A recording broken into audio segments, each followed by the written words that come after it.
You are live. More going. Okay.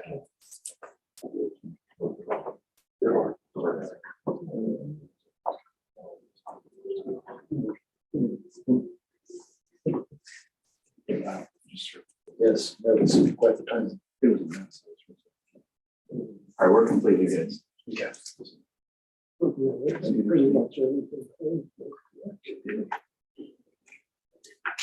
I would like to welcome everybody to Idaho Springs, November 7th, 2022 work session. And I especially want to welcome all of the guests this evening.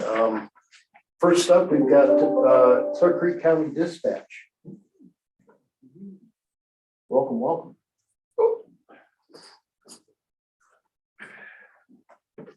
Sheriff Rick Albers, Sergeant Dave String, who is one of the commands in dispatch. Hey, it's good to see you guys.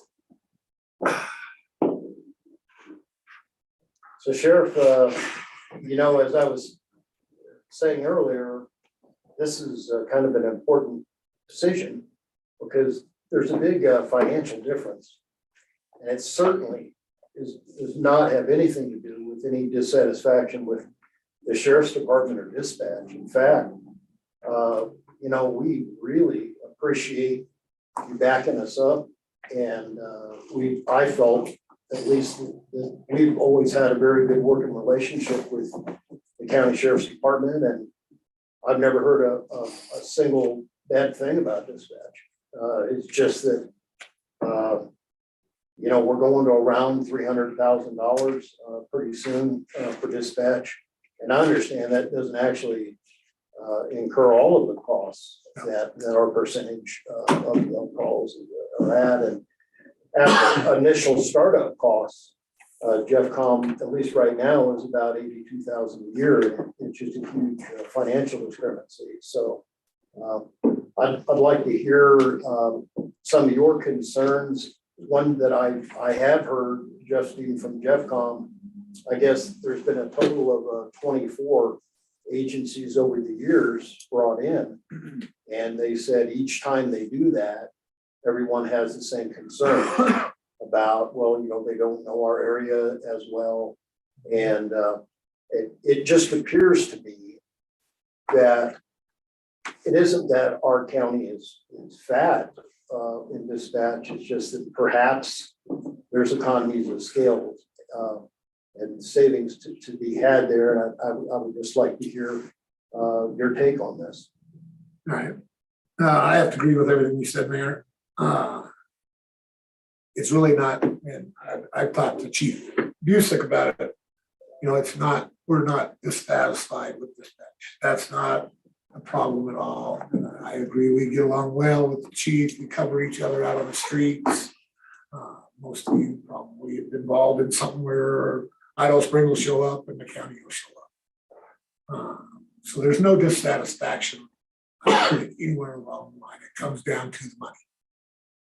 And you know what, some of the stuff you just said concerns me about the citizens of Clear Creek County not getting, because if the fire department ambulance don't go, that means that, and then sorry to say they can go this, the call goes down there, they figure out it's an ambulance call. Say my mom is having a heart attack. I call 911, it goes down there, they get all the information, and then they have to send it up to Clear Creek. Because our CAD system, I'll let Dave talk, but our CAD systems don't talk to one another. I think when JeffCom was here, it was $50,000 that the county would have to pay to get their comms or their CAD in dispatch. And even at that, Sergeant Straley told me earlier that the system that we use, eForce, none of their trying to communicate has ever worked. So there'll be that part of it where they'll have to call, I'll have to call my mom, say my mom's having a heart attack. They'll call, get the information, say, okay, you're in Idaho Springs, but I need to pay you $10 for fire. They'll call up to Clear Creek. And then I'll have to repeat everything to Clear Creek, my address and everything like that. So there'll be a delay there. And that's one of the areas that concern me. I'll go ahead and let Sergeant Straley give you some of the stats and some of the information that he has, just so you. And I agree, it's the cost benefit and the risk reward on what you're paying for. What's the service difference level? Why is there a large cost disparity between the two? Essentially, all emergency communication center operate under the same guys. We take all the information in, we send it to the appropriate agencies.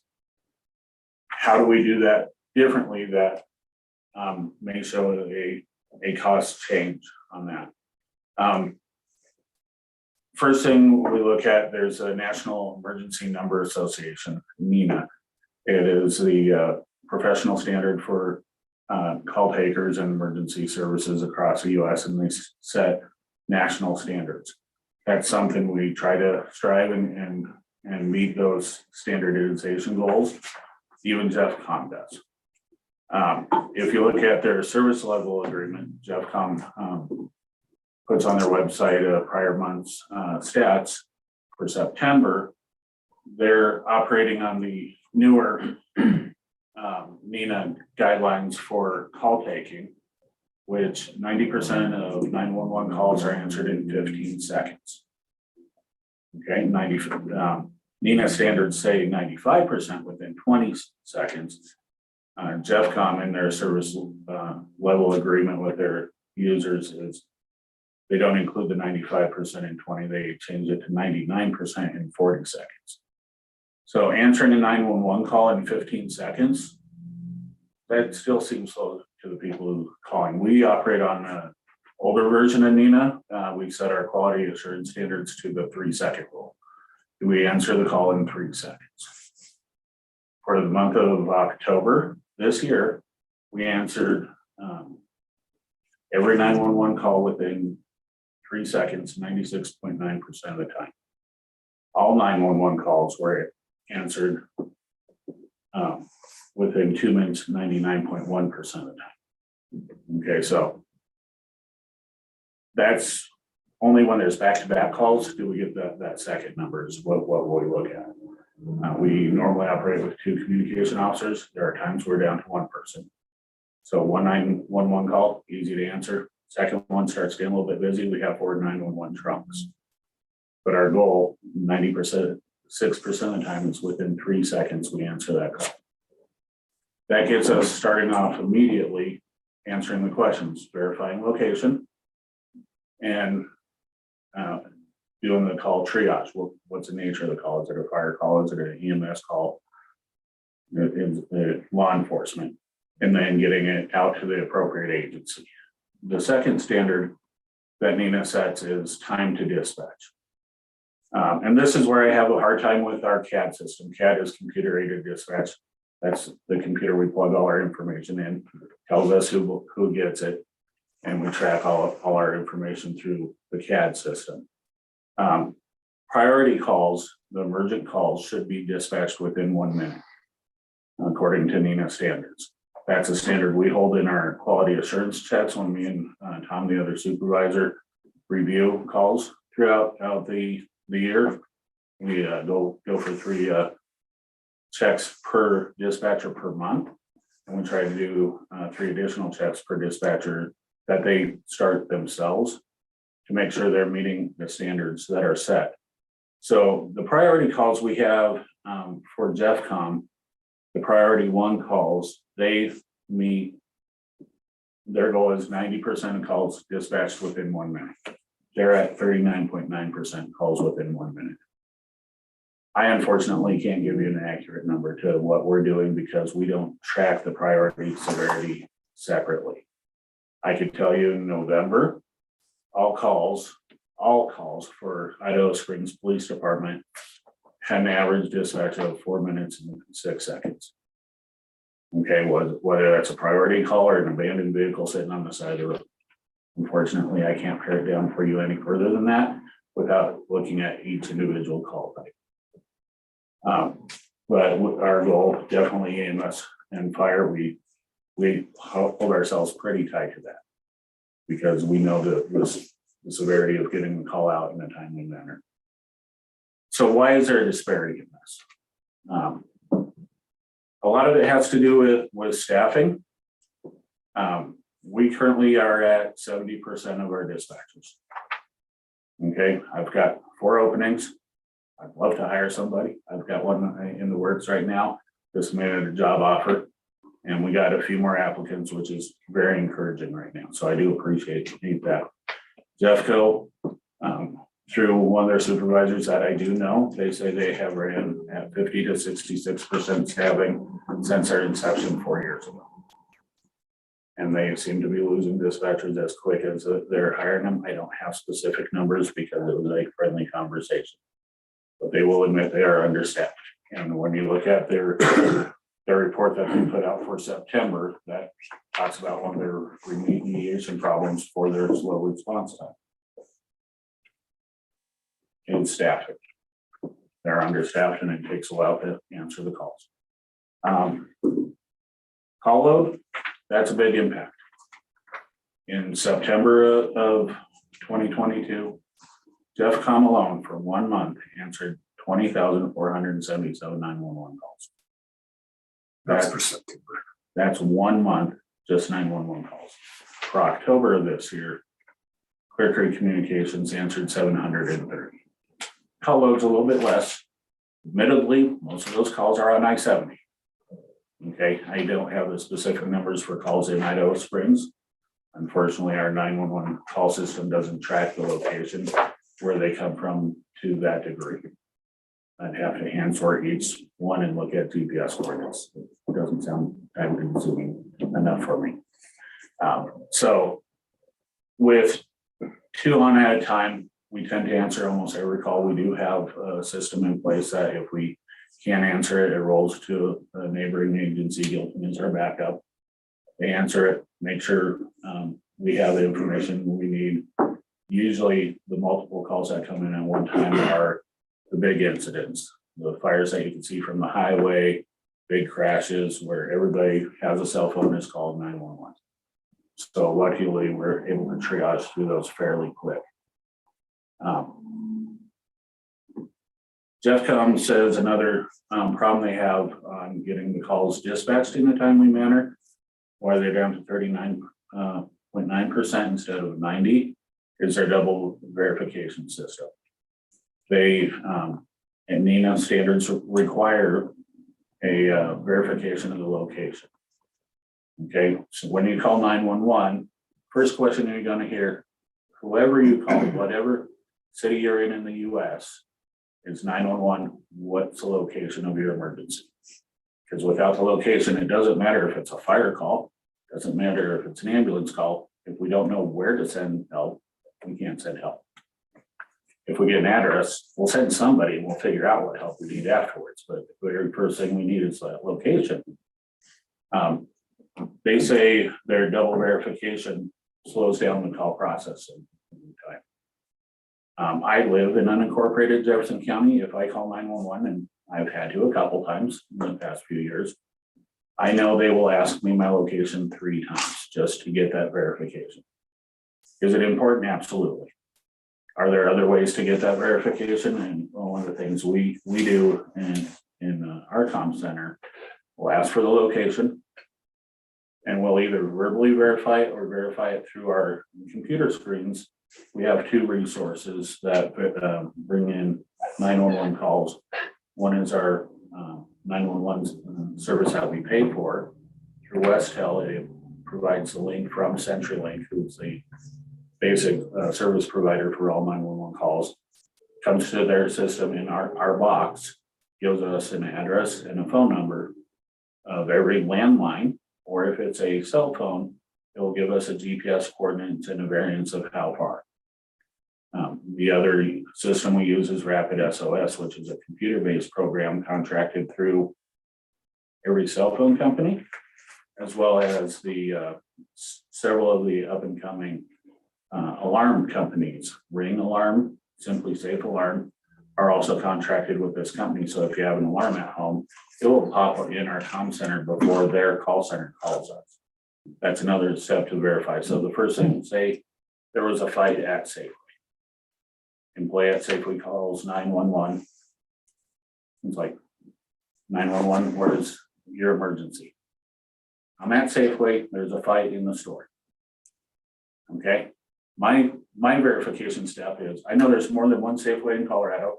You're at the Safeway in Idaho Springs. They say yes. Okay, I know exactly I'm sending somebody to 2425 Minor Street. Okay, I'm also confirming that through my board, through the 911 screen or the rapid SOS if it's a cell phone. JeffCom, and I know their policies because I've experienced it listening to the transfers I send them, as well as calling for myself at my house. They will ask for the address 3 times. Everyone in here knows where Safeway is. How many people know the address off the top of their head? So there's an inherent delay the 3rd time they ask. It's like, I'm at the Safeway in Idaho Springs, so it slows the process down. Because of our community ties, we have 2 dispatchers that live in the city of Idaho Springs. Most every one of us that have worked the road have been to the Safeway several times, if not more than that. We fully understand, and I know JeffCom is dedicated to knowing their agency they serve. And once they start getting, okay, it's a Safeway, okay, now if they say Safeway in Idaho Springs, hopefully their CAD system will pick that out quicker rather than later. They'll get there. But there's always going to be that 3-step verification for JeffCom where we use the computer as the 2nd and 3rd step once we verbally verify their location. So how does this impact the service? That delay in asking the 3rd time slows it down. JeffCom admits that. We verify, we still ask, but I think because we have a clear understanding of where we're at, we get that picture in our head so we can start the process a little bit quicker. So those are some of the differences statistically between the Tom centers. I can break down some of our stats a little bit more detailed, but really it's a matter of what service at what cost. And I get there's a big disparity there. And as the sheriff said, what are we losing? So that goes to what are some of the other costs that we're not aware of? Okay. I know that they brought up mention of their own talk group or radio channel. Okay, is it going to be encrypted like all the other Jefferson County communications channels? If so, are there additional costs on radios? I don't know. I don't know that answer. She says they're not gonna be encrypted. Perfect. That saves some money there. Okay, that also opens it up for us to monitor. Okay. Then the CAD to CAD interface. So they run a TriTech CAD system. TriTech is their vendor. They're a fairly large system that's used by multiple larger agencies. It's a good, robust system. We use eForce. We've used it for several years. It is functional, but I do find some problems with the statistical gather.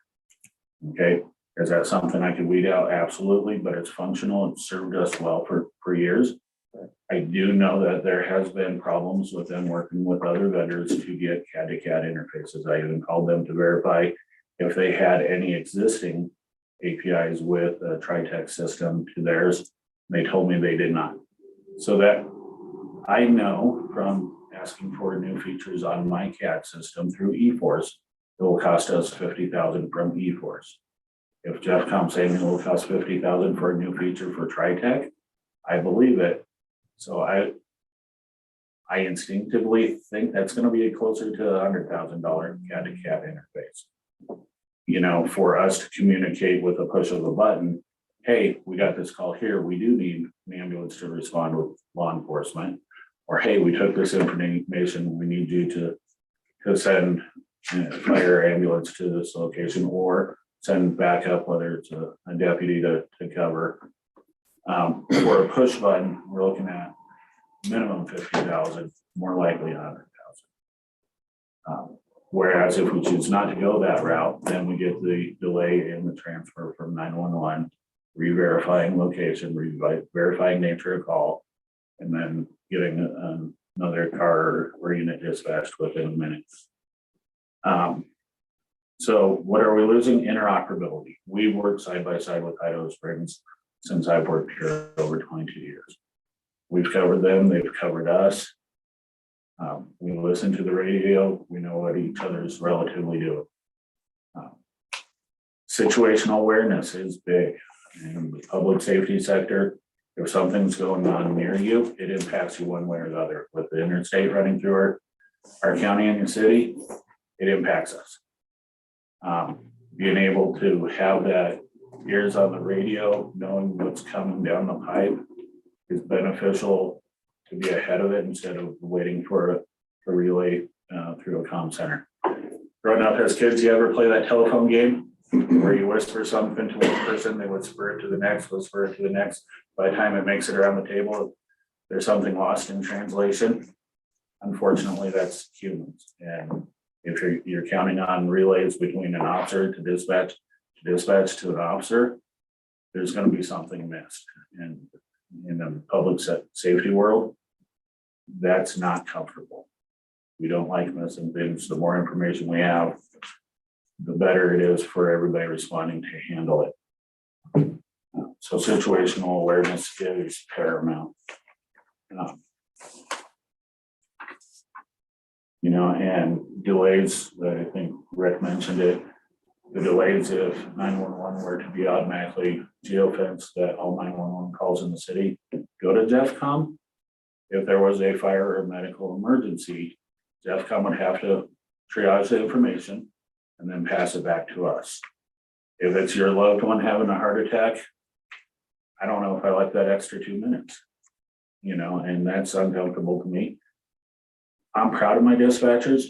I know the cost is slightly prohibitive, but I can't picture a city dedicated to public safety and community policing where they'd be willing to give that up.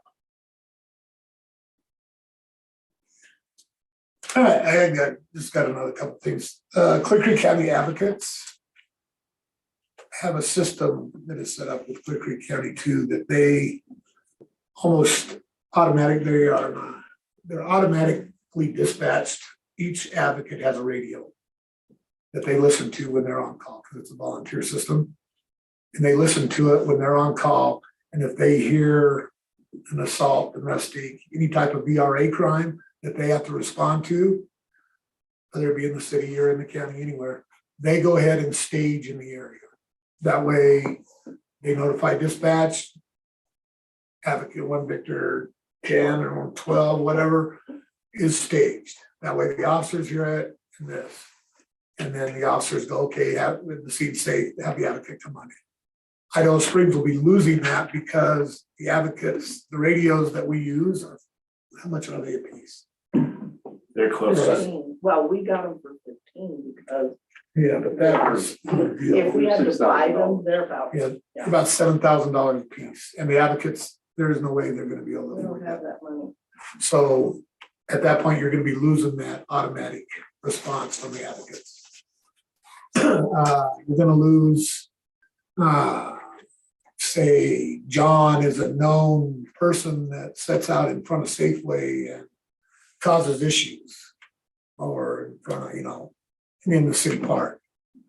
Our dispatchers are so in tune with the county that you're gonna lose that too. That this Jeffco is gonna go, I don't know, John, because they're gonna rotate dispatchers in and out. And if they start getting overwhelmed, they'll pull somebody, like they said, they'll pull somebody off of another console and come over. So you're not gonna get consistent dispatching like you do with Clear Creek. We know the players, we know the locations. I think it's called the Majestic Building.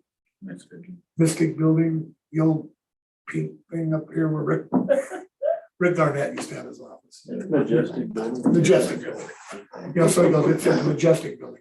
They ain't gonna know where that's at. They're gonna have to have a physical address. With the geo fencing, somebody out here gets driving down the interstate.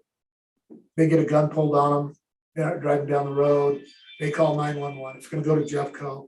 They'll dispatch Idaho Springs, but by the time they dispatch it at 65, 70 miles an hour, they're at Hidden Valley. My officer is down there doing something and they see these cars race by. they're gonna stop these cars. They're not gonna know that this guy just pulled a gun on them, this type of stuff. So there's that officer safety issue that's involved. So there's a lot, I mean, you guys are smart people. You lived here long enough. You know what some of the safety issues are. And I don't think beating the bush is going to help. Really? So I guess my question is, and I'm sure you guys have, studied on this forever.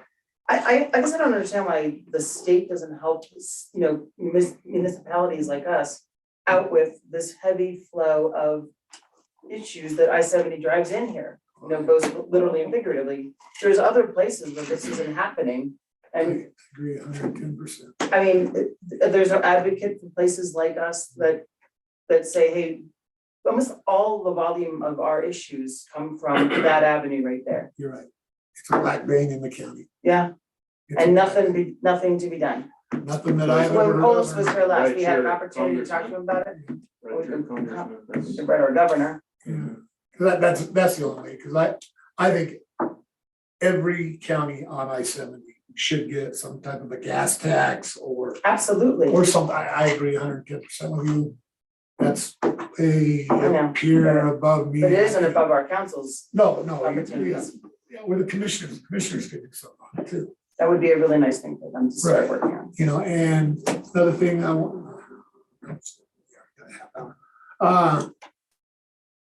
County commissioners are sending out an RFP, is that what they call RFP? To do a study on dispatch. They're looking to get rid of dispatch and going with GEFCON 2. That, or I requested that they also look into a dispatch center with Gilpin County. Because right now, we dispatch, if Gilpin goes down, we dispatch for them. If we go down, they dispatch for us. I currently have one of my dispatchers in Gilpin because of the ongoing phone line issues today. So Yeah, so I'm having them look into that, and they're gonna look into GEFCON. When will that study be? They haven't sent the RFP yet. Brian Bossard is working on it, but the commissioners want that done and the study on the jail to see if we can contract out the jails. So I don't think that study's gonna happen before we have to make a No, decision. No, because you guys have to make a decision here soon, right? For next year. Right. is that just for 1 year? renewal for Well, 1 year. just for next year. I'm not- Yeah, we have to let them know by December 31st. Right. But then Because next year, there's a year's notice. yeah, but then there's a year, like next year, we could look at it again, correct?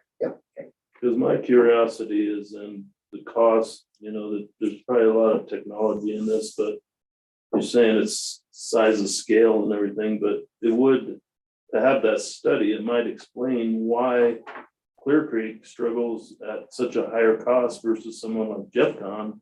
I don't have my head around why that's such a big difference. Well, and I think she hit the head on a good portion of that. The non-resident contacts that we have based off the highway are a big impact. Years ago, I worked on a 911 surcharge increase to help better fund us with a lot of that, focusing on paying for $7,000 radios for all the users in the system. The volume of calls, is The that, volume of calls, I know, on average, we're around 20,000 calls per service a year. That's not 911 calls, that's the calls that we put into the computer system and track actively. Where last year we were just over 20,000. I know over the past 5 years, we averaged at 2,500 calls that we actively transferred to state patrol for road rages, MVAs, and motorist assist on I-70 alone. And That's not including accidents. That's just road rages and that's just the DUIs. simple traffic stuff, not the things that we're sending our fire department to, not the things we're sending our law enforcement to. Those are the things that, hey, this is happening on the highway. I don't have anybody immediately available. We kick it to state patrol. So just over 10% I know are automatically written off for little calls on the highway, not the big ones. And that's 10%. I know when I talk to the Public Utilities Commission about raising our surcharge, I had a hard time struggling, because I know the surcharge is based off the phone bill, what's it addressed to? Why do I need to double the surcharge for the residents when a lot of the impact is coming off the highway? And I even floated an idea to the Public Utilities Commission about a roaming surcharge. If we got a 25 cent per month fee for each county you hit a cell tower in, hey, that'd save me money. That'd save everyone here probably money, but everybody traveling through, it's 25 cents. They're not gonna know so much, but it would have probably triple, looking at the numbers through the Eisenhower Tunnel, the amount of revenue we bring in on that. So that's And one the, avenue. and the PUC said that's a great idea. You'll never get the cell companies to buy off on it. I'm like, So a lot of the cost you're So- saying is in the technology, getting the calls, the volume of calls, each call's charged out. well, no, so on your cell phone and your landline, every month that you pay a bill, there's a surcharge added to that. And it's a 911 surcharge solely for keeping up with the upkeep of the comm center, the services to receive those calls and air them out. And that could be radios, that could be positions in dispatch, but there's a very narrow guideline on what we can spend that. It doesn't pay for the facilities, it doesn't pay for much of, yeah. I mean, That's- The county has dispatch funds and then there's the 911 funds. 911 funds have to go to bettering 911. We took, just for example, we took 50,000 out of that, half paid for the snowcat, so we could get to the towers in the wintertime, so we could repair the radio system and the 911 system if we needed to. So it has to be associated with a 911, like radio. The reception and delivery of the service. The dispatch budget is mainly IT and employees. That's mainly where dispatch budget is. And that's And the what City of administrative Idaho cost Springs that the is county. paying towards dispatch. Huh? Are we paying towards dispatch, right? Yes, Not the 911 part. right. So the county commissioners have decided that there's a dispatch surcharge that's going on. No, what are they doing? It's an administrative cost, like out of the 911 funds, that's an outside income. So now they're charging a administrative cost out of that. And that's what kind of spurred all this on, is when I started this 8 years ago, 7 years ago, I started at 15% of the total. And it went up 15% every year. That's kind of a lot, right? That does seem a lot. No, I mean, from zero, when it first started, I didn't want you guys to go. I was 15% of the, say, if it's 100,000, it'd be 15,000. And then after that, it would be 30,000, then 45,000. Okay, so And then on that top number fluctuates a little bit on the call volumes and calls. But now the commissioners have figured out, and it's in the agreement that y'all signed 7 years ago, that there can be an administrative cost because it's outside income coming in and they have to do all the billing and all this stuff. I gotta be political correct here because I am on camera. Yeah. So they have added that, and that's an extra $232,000 the last time I was told, Is that like a, over and above what the 15, 30, 45, 75, I think you guys are at 90% this year, I'm not for sure. So they, not you guys taking that 232,000, but there's Idaho Springs, Georgetown, Empire, ambulance, fire, I think puts in. I think that's it. Mhm. Puts in, so they would divide that on the call load, which Idaho Springs is one of the bigger call loads, so you'd pay a bigger share of that 232,000 plus what it costs to dispatch. Clear as mud? pretty much? Sounds like Sheriff, dispatch has a lot of labor cost to it though. Well, 24 hours, 7 days a week. We try to have 2 dispatchers in there. And that's probably at least, and 2 supervisors. We gotta have, your employee ratio good. So, yeah, it's expensive. The administrative cost of $232,000, that has not been assessed to the agencies yet. Is that right? Correct. Then the commissioners agreed not to assess that until 2024. And then they said they will assess that. But that's not nailed down specifically, just a fee administration. 29% of that would be ours. Is that accurate? No, it's on user. How much you use the system. So, And I think we're about 29%. Is it, I'm not sure. and it fluctuates, between, I think 22, it's been like the lowest 22%, but it's been as high as 30% before. So Okay. of the total budget, they break that down by call for service by agency. Mm. The sheriff's office by far is the largest one, so we run to that, but Idaho Springs unfortunately falls to the second largest. And they anywhere from 22 to 30% on average. And that's where they find that number. And then the percentage there, they had this year that got prorated up. The administrative fees, they're looking at the county attorney fees, what portion out of communications goes towards the attorney, towards finance for writing checks, Emails. towards HR. IT, we have our own budget, so we're kind of easing that one out of that one. We're still went back and forth a couple times on that one since we've paid most of our IT out of the separate E911 funds. Most of that, but all the things that impact a county employee, they're looking at, okay, is there a service that the county provides in that through the county attorney, through the HR, through finance, writing the checks, and that's where they're coming up with their number. I haven't seen the full write out of it. I know he's seen a rough lately, so. And you can call Brian Bosart. One of the commissioners will figure that out.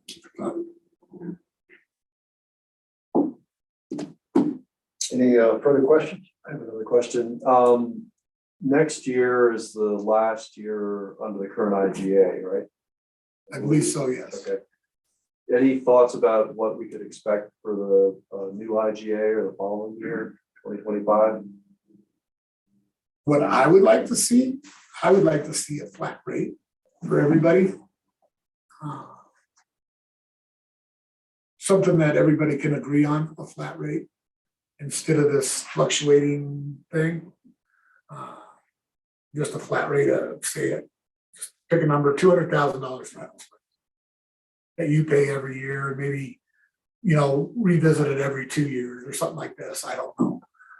The way the county's finances are right now, I don't believe that'll ever happen.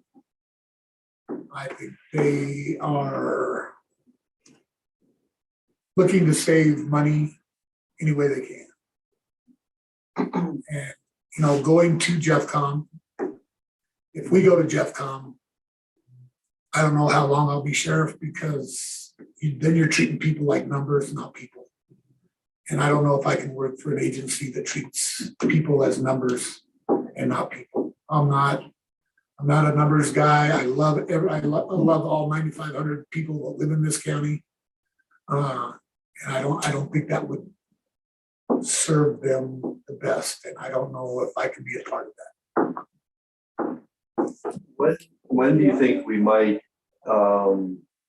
see a draft IGA for 2025? 25? Just knowing the process and how Right. long things take. I'm just curious when we might see the next IGA. Probably after that RFP gets assigned and a study gets done, would be my guess. Because they're gonna have to, what they'll do is they'll go off of that RFP. And Gilpin combining centers, that's gonna be a lot of talk between Gilpin and Clear Creek. I'd rather do that than get lost in Jeffcom. And part of the reason I'm asking is we've got the fire authority IGA that expires into this year, and that's been a very lengthy process Yes, I've heard. for a variety of reasons. Right. and we may face something similar, but I think we got the draft, well, we had a draft IGA, I think, fairly early on in the year, didn't we? Or at least proposed changes, and then there was a lot of back and forth. And then I think there's the current draft is, well, the current final document is being developed, Right, yeah. I would say as we speak, as I understand it. But that was a long, it's about a 6 month. We probably process. started spring, right? Oh, yeah, it was Johnson tested, it was probably spring, into early, a little bit earlier, that conversation started and it took a long time. So I would say after the RFP gets out, and I know Brian Bosart was working on it last week. And I don't know what his schedule is, I don't know if he's got anything else on it or not. All right, any further questions? The audience allowed to ask a question? Oh, why not? Go ahead. It may be the same thing on our mind. Did I understand that Jeffcom is gonna charge you $80,000 about? It's for, yeah, I mean, they're looking at about 82,000. There are startup costs. Okay, so Rick or Straley, did you say that they have how many jurisdictions at Jeffcom? 24 or something like that? I was the one that said they over the years have absorbed a total of 24. Of 24. Yeah. So that seems to me why they can be so much less is because they're spreading out their standard costs over 24 jurisdictions, whereas we're spreading it over basically 4 or 5, because there's unincorporated and then the little towns. But over those 24 jurisdictions, that's a whole lot of call volume. And if they're not 50% staff, me as a citizen here, I don't know, I'm not happy about the delay in the call. Well, have we I live talked on- to any of these other agencies? Have any blessed them for any reason? Are they unhappy? I mean. I think you can find adversarial and positive on both. So it all depends on who you talk to. Because I can find you a line of people out the door that says Jeffcom is no good. And I know Jeffcom can find a line of people that says Jeffcom is good and they take good care of it. It also depends on, I mean, just an observation is if you're in a jurisdiction that's closer to a hospital, a 30-second delay might not be a big deal. But if you're not, if you're in a place like us that is a half an hour from a hospital, 30 seconds might be a life or death situation. So there's also that. And I don't, even if Clear Creek don't go to Jeffcom, I don't see Clear Creek putting out an extra $50,000 to get Jeffcom CAD in our center. And the money's tight now. I just don't see them doing that. So that I don't think that time delay situation will be ever taken care of. To speak to Donna's point, the spreading the costs out over multiple agencies is beneficial. For instance, they have one CAD unit for 24 agencies. We have one CAD unit for 7 that we dispatch for. And they have one service contract. Idaho Springs uses eForce for their records management system. We use the same CAD system, records management system for ours, but we have 2 separate service contracts on it.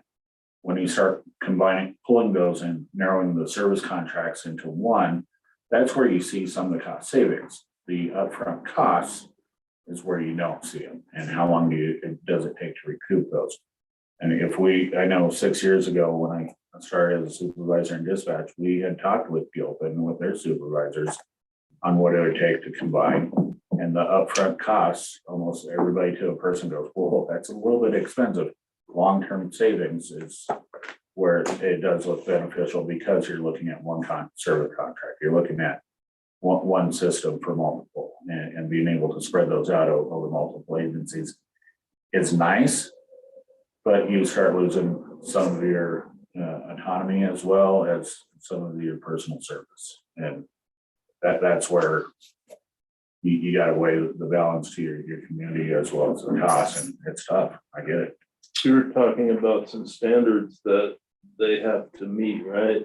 To make is it federal or is it So state? it is a professional standard. There are no legal backing to it. It's a association of professionals that said, this is the industry standard. It's the goal we try to all achieve, which helps, if there were to be a lawsuit, hey, we need the industry standard in this. At this time, there is no legal standard for dispatch. There have been several states and federally, they've looked at requirements. Some states do require dispatchers to go through a dispatch academy as part of their training. Colorado has not done that, nor have I seen it on So there's any nothing legal. If legislative. they fall below a certain standard, it's nothing that you can do about it. It just opens you more up for more liabilities. That's why we try to maintain those standards one way or And the other. those statistics are cut in-house. Each agency's taking, like you're taking your own statistics. You have all those statistics in-house, right? They Yes, sir. would have their statistics in-house, so you're, And I gotta give JeffCom credit. They are pretty transparent and publish a monthly report. You know, so, yeah, I'm not making some of those stats up. So, Just, but just for the month of September, Jeffcom answered 20,477 911 calls. They dispatched 5,334 fire and EMS calls and 16,777 law enforcement calls. My concern as a resident, not as sheriff, I'm afraid we're gonna get down there and get lost. We'll get bumped. We won't be a priority because it's Jefferson County with all the municipalities within Jefferson County. And it'll be Idaho Springs and Clear Creek County. I'm afraid we're gonna get lost in the big shuttle because you guys are gonna be user? Is it a user, not a user agreement, user instead of an agency rep? So I think as a citizen, I think you're gonna get lost down there in that big world of JeffCom. And I can't say for sure, this is, as a citizen, I think we'll get lost and not get the respect and services that we need. But Any further questions? I don't know if it answers this, join with Gilpin County part of your. yes, let me rephrase this. I asked Okay. for it to be. Now, whether the commissioners put it in there or not, that's up to them. I asked.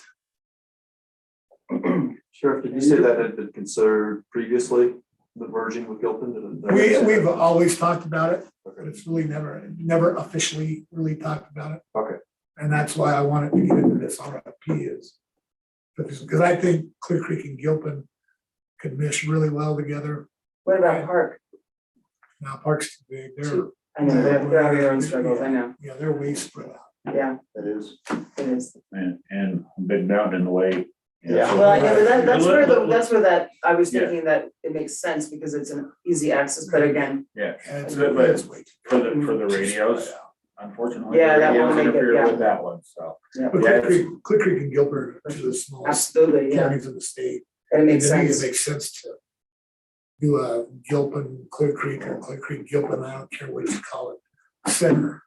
Because we're both, really, they got the gaming, we got I-70, you know. Both have our- misses- yeah. Misses really well. And Blackhawk has their own dispatch. Correct. Right. And I think we could probably talk to them into if they make it one center. I think, well, you never know, they got money. I think it's, I think it's an opportunity for sure. yeah. Yeah, they might look at it as an opportunity, but Any further questions? Well, thank you so Thanks, much. nope, thank you guys for spending having us. time. I Thank you appreciate for it. your time. We specifically wanted to set aside a day and a block of time where we weren't in a rush. Because this is an important. Yeah. And No, very important, and we absolutely want to hear everything with no rush. And I know that you guys know what we're talking about. I understand that it comes down to the dollar. I really Well, do. I don't think in this particular situation, for me, it comes down to the dollar. It comes down to the individual, so, and that's all of us, not just, Right, I'm you just, guys and yeah, us. well, I do appreciate the time. Absolutely. thank y'all. Y'all have a good night. Very much. Thanks, too. Thank you. And next up, we have project support. Donna, welcome. Hi, I've never done one of these before, so you're gonna have to walk me through what it is you want. Jared will assist you, he's coming up and join you. There's just a lot of things, that are done for city residents, particularly our senior residents. And I just wanted you to briefly touch on what is thousands of meals, and also, the building provides, senior housing on a, sliding scale, so I should say sliding income, scale. It does. So they have a place to live regardless of means. Okay, so right off the bat, what I can do is tell you what VOA does every month. Hang on a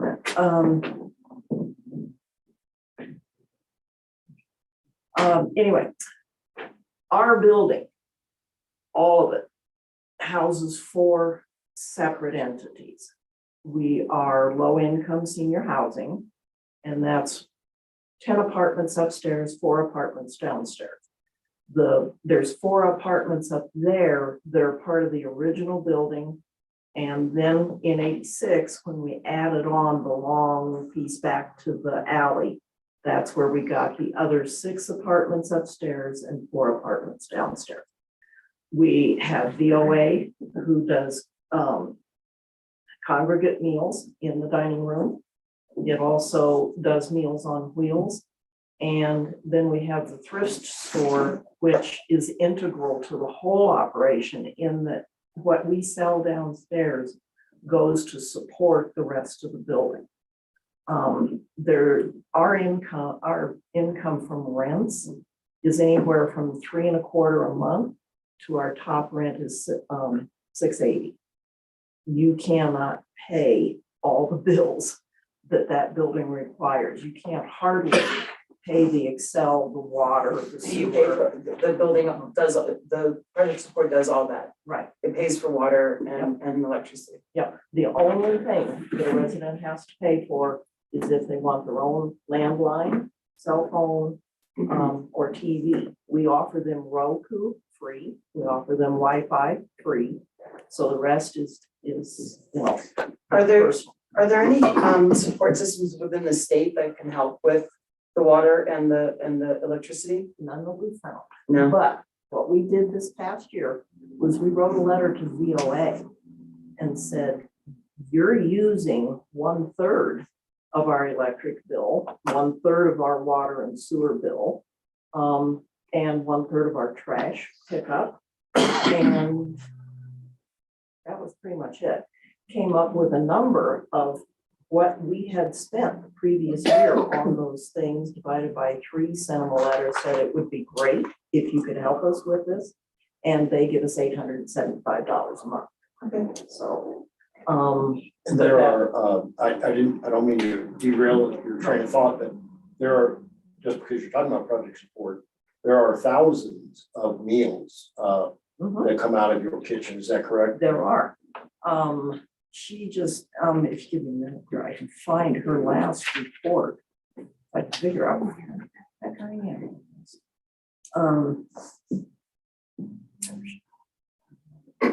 And I'm bringing this up just because, if council is already aware of there, and there could be members that are not aware, the citizens of Idaho Springs and the county even to a larger degree, derive a large benefit from what is done directly in that Right. building.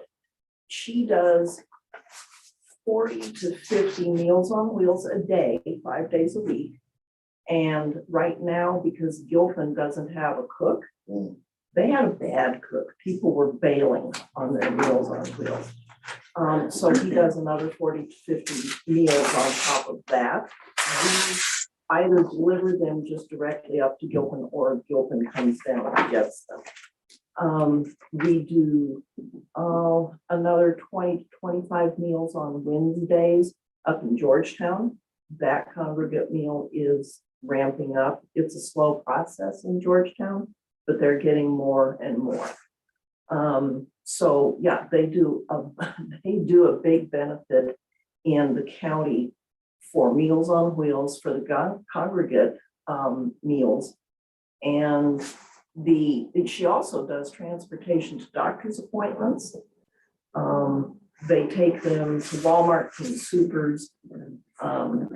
Favorite is Dollar Tree, and some just entertaining trips because to be elderly in Clear Creek is difficult. You don't usually have transportation if you're a client of VOA. You need those things that she provides. You need low-income housing. Right now, we're full and we have a waiting list of maybe 5 or 6 people. All our tenants appear very healthy right now. There is no other low-income like us. There's Mitchell White. Their waiting list is 4 years long. They're also pure HUD, and they have certain standards that they have to do that are different than ours. They absolutely have to take the next person on the list unless that person has been evicted from a previous scenario. Yeah. So yeah, we do a lot. We do a lot in that building, and there is no other place that we can do all 4 of them together without paying even more exorbitant costs. The thrift shop has no rent. Right now, it's pure volunteer work. So we have no expenses. So everything we make, and if you can believe it, we push about nearly $6,000 out of that thrift shop every month. Awesome. The county's very generous with their items, let me tell you. Nice. It is constant work, and that's only open 3 days a week right now. How do you set your rents? They're based on the HUD formula of 30% of gross income per year divided by 12. And that's your monthly rent. But there's a low and a high. Yeah, because it's based on your 30% of your income. But if you didn't have somebody with enough income to support the lowest rent, then We have one right now, and that tenant does stuff around the building. The tenant is short about $100 a month of being able to meet our lowest rent. So the tenant does things around the building, whether it be sweeping the floor, sweeping the leaves that come in when everybody opens the door, mostly housekeeping kind of things, because our age bracket is 75 to 90.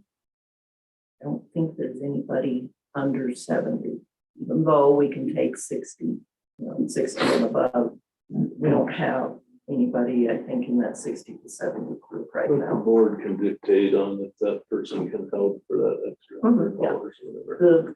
Because when a person applies, we take a lot of things into consideration. We can be more flexible, whereas Mitchell White can't be flexible at all. And if you didn't have this building maintenance, then you're self-sufficient, your income meets your expenses usually, or We've been able to put away money.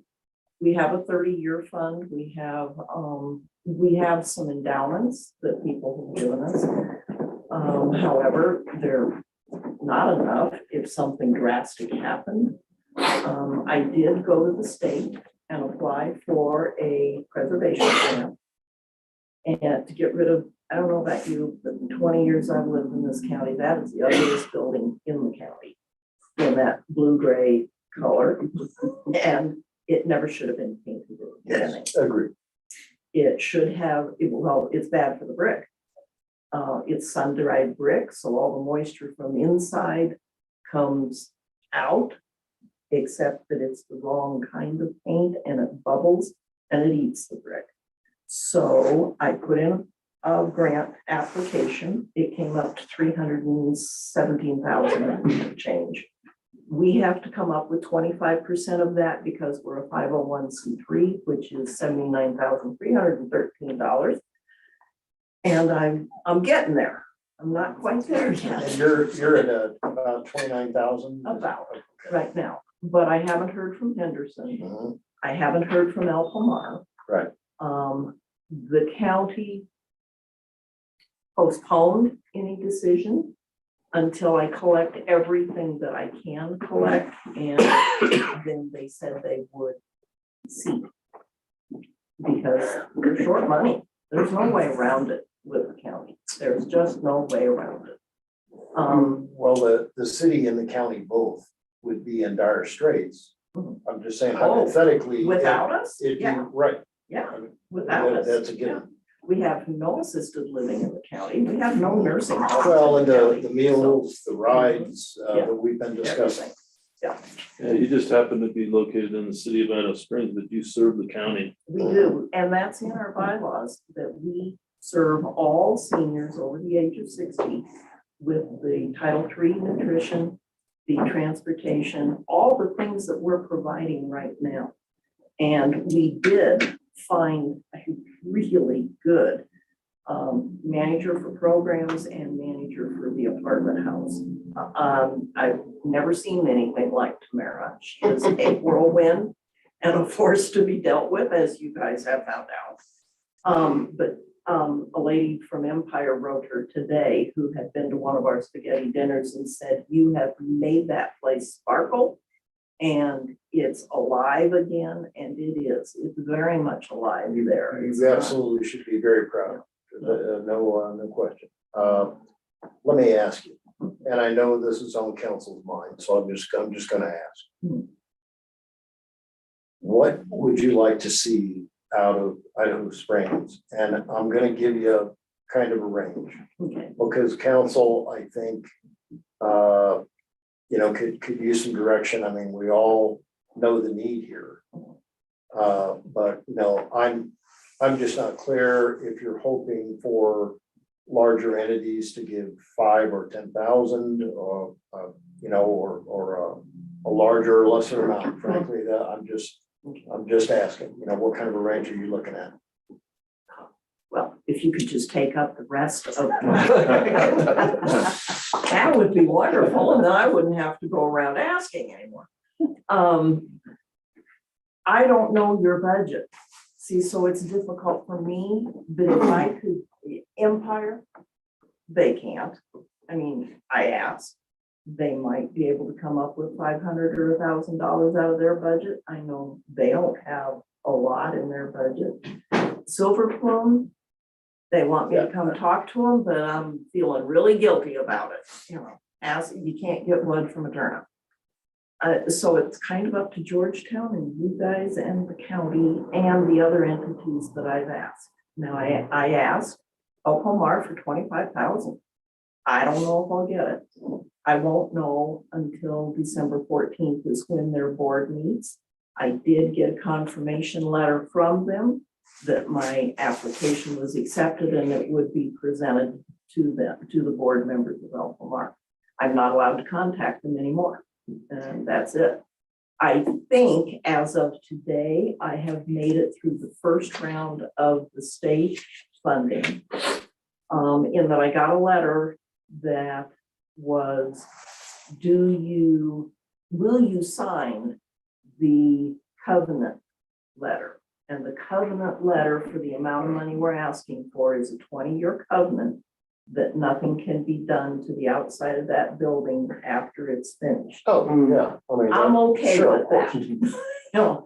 Because that secures that I'm not gonna be on that board for the next 20 years. And it secures that whatever other board is there Yeah, can't that's fair. paint that building. Right. Again, Can I ask a question? So Andy, these are one of those things that's like a one-time off situation. I understand Empire and Dumont and all the other entities and their inability to really help. Georgetown, the county, and us obviously probably are the biggest benefactors to what is going on over there. Is there a line item in our budget that has these sort of emergency situation funds in it? And what would it be called? We typically draw from the community promotion section of our budget. And we have a line item for miscellaneous requests and then organizational requests. So council's had a history of on a case-by-case basis using those line items to draw for requests like this. So my question is, because I have a figure in my mind, I'm not gonna say it out loud, but let's just say that whatever the amount is in that line right now was only a quarter of what I was thinking about, and maybe what you guys were all thinking about too, to be very fair. Is there a way to like say in the future, we're gonna try to allocate to this line item again to make up that deficit going into the future? I'm really terrible with budgets. I don't even keep my own checkbook. I wanna be very clear. But do you know what I mean? Like to sort of like pay us back into that fund that we kind of create. Sure. I did want to, you might be aware of this already, but I did want to reiterate that the grant would not be, we would not know if project support is awarded the grant until about December 1st. They would not actually need the funds until 2023. Right. So it's not a like today, excuse me, today. Their timing is good. Yeah. Yeah. So I did just just want want to to be in make the sure, 23 budget. that you were aware of that it wasn't necessarily a today. Oh, yeah, and I knew that. Thank you. You guys told us last time. And Kate, I think that it's worked well on a case-by-case basis because they haven't, to the best of my knowledge, ever come to the city. Nope, not, And this is just a very rare occurrence Yeah. that, we're looking at some life-sustaining help for that building and their expenses and their income actually are okay. right. But there is an extra dough for something, to Well, it's fundamental and it's just, sustain the building. yeah, it's absolutely fundamental to the building. I gotta tell you, this was a much more expensive proposition than I thought when I got into the grant. When I put my RFP out, I was amazed, is a good word, when they came back. They're both known entities in Idaho Springs for doing good work, for being on time.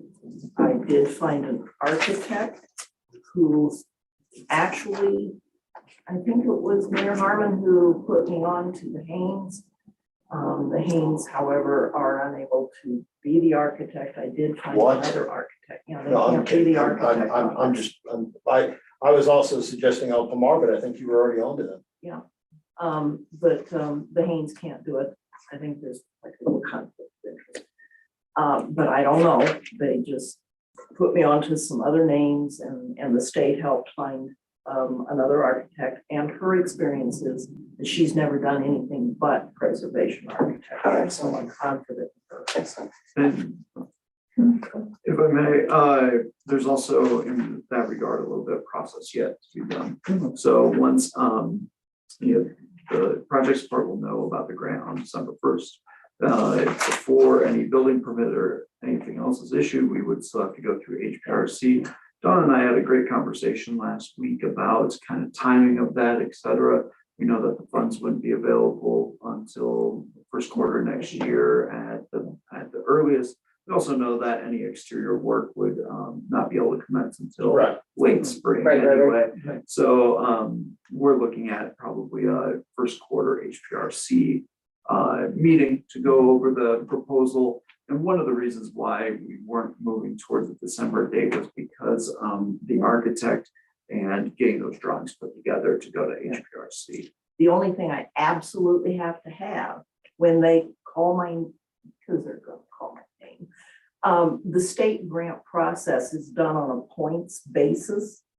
And we lost 10 points right off the bat because we couldn't qualify in their Black, Indigenous, people of color. This just Yes, well- drives me crazy. No, don't let it drive you crazy because for eons, Black, Indigenous, people of color have not had the money to preserve their culture. And so by doing this, by giving them no match grants, by giving them priority, we are in Colorado able to save a lot of things that people just couldn't do before.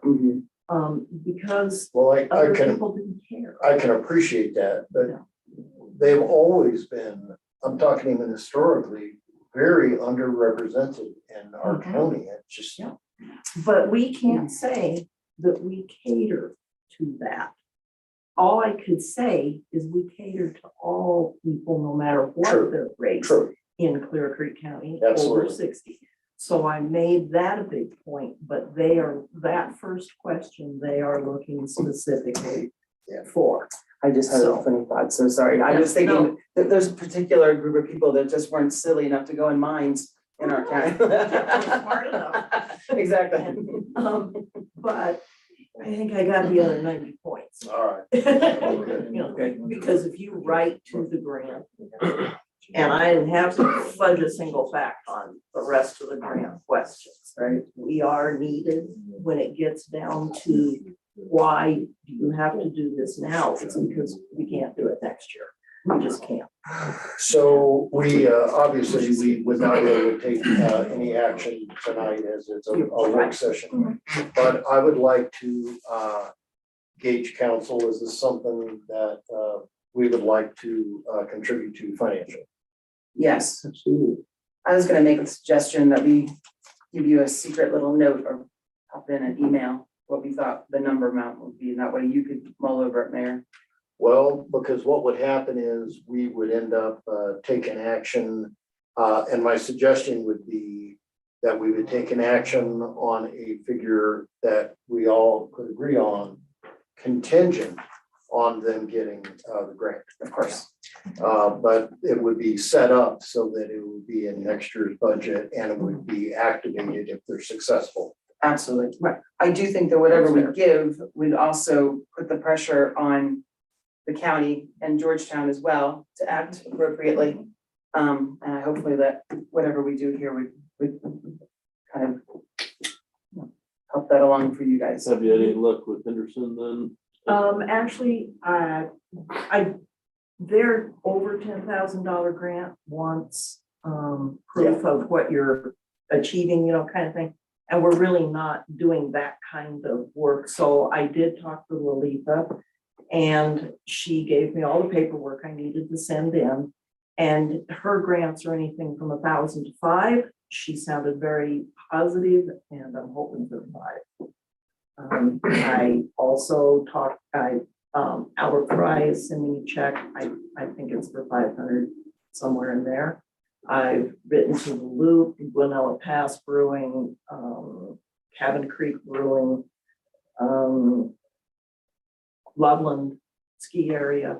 I've not heard from them, but it could be sitting in the mail. I just haven't checked today. It's been a long week Well, already. we certainly appreciate you checking all the boxes and I just want you to give as much as you want to give. I have a hard time putting a dollar amount on it because if I put a dollar amount on it, maybe it's more than what your budget can handle, and I don't know what your budget is. well, and this is a situation where, yes, the county benefits as a whole, but Idaho Springs is a major population center. It's mostly. And we absolutely have one of the oldest populations Yeah. anywhere in the state, actually. Yeah. And you know, you really help the needy with the Meals on Wheels program and Try very hard. so Now, if you want to know what our building is going to look like, you go down there to, what is it, 6th or 7th Avenue on Colorado Boulevard and look at Rose House number 2, because it just got stripped. And if you can imagine that in your head and our building will stand out, be gorgeous. And it'll be around for generations to come. yeah, and it will be a talking point. And that's the other thing with the state. They want to know, are you going to give tours? Yes, my God, we will. And we will tell people what the history of this building is, because it is quite a Yes. colorful Yes, it is. story. It also started out housing and feeding people in the 1880s, and we're still housing and feeding people now. It's managed to stay pretty close to its business model from the beginning. Well, any questions? I just have a comment. It would be worthwhile reaching out to the Economic Development Corporation as well. Oh, It's directly related to their strategic plan and goals. And they have some limitations on what they can use their money for, but just based on the amount of money that you're raising, they may be able to contribute in a way that's helpful, that represents more of a regional kind of contribution too. Okay. So I think it's worth a conversation at least. I just want Good to. idea. Yeah, I can do that. John, do they have a meeting next week scheduled? 16th, Yeah, isn't it? I believe so. I think. I could also connect you with Lindsay Valdez if you'd like. I don't know if she's the one that you'd want to talk to about getting on the agenda, but I could help facilitate that. Yes, please. Any other suggestions for people I can write to, talk to? I do have another suggestion. Right now, Division of Housing has a lot of money, and you are well aligned with the work of the Division of Housing for the state. You already are doing the things that they're looking for.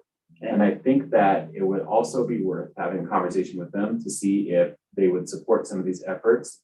There's a lot of stabilization money available from the state right now for buildings that are very similar to this, or to turn, like they've been turning hotels and motels into long-term housing as well. But I think your project actually fits.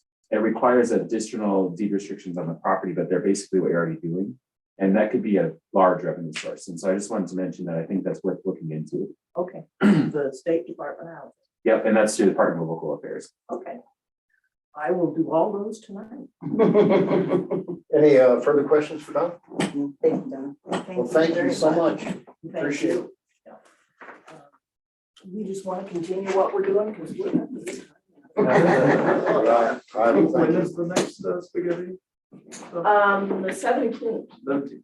Yes, you must come. It's good spaghetti. It's $5. You can't beat it. All right, and we have the mobility plan update and financing plan. I want to thank everybody. This is going pretty long, and I'm sorry, there was just a lot of things on the agenda that all of which were very important. But please, welcome.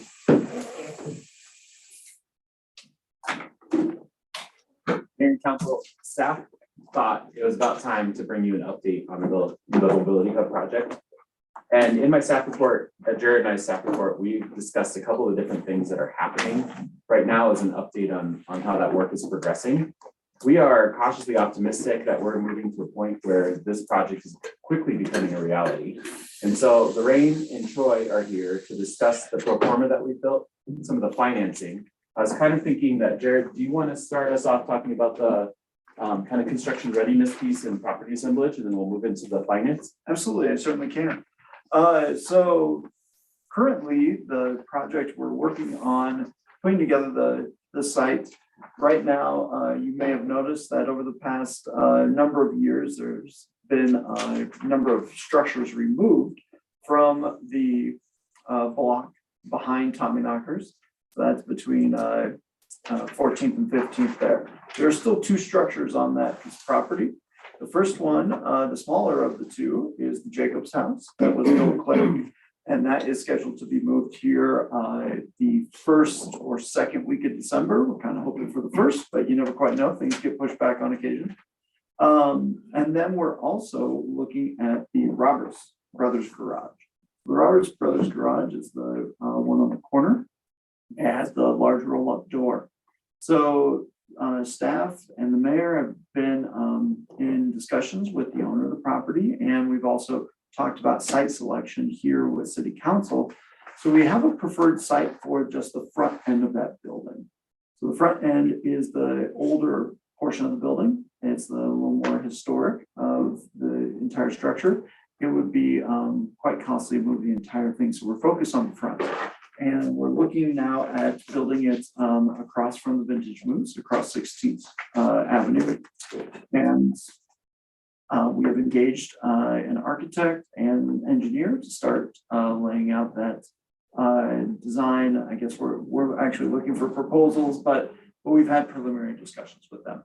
So we would really like to prefer to have our plan sets put together here in the near future, and hopefully the building moved first or second quarter of next year. Probably second quarter would be my guess, because it does take some time.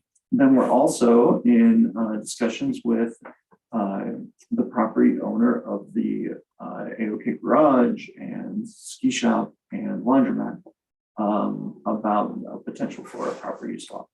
So that's kind of where we're at with our site assemblage.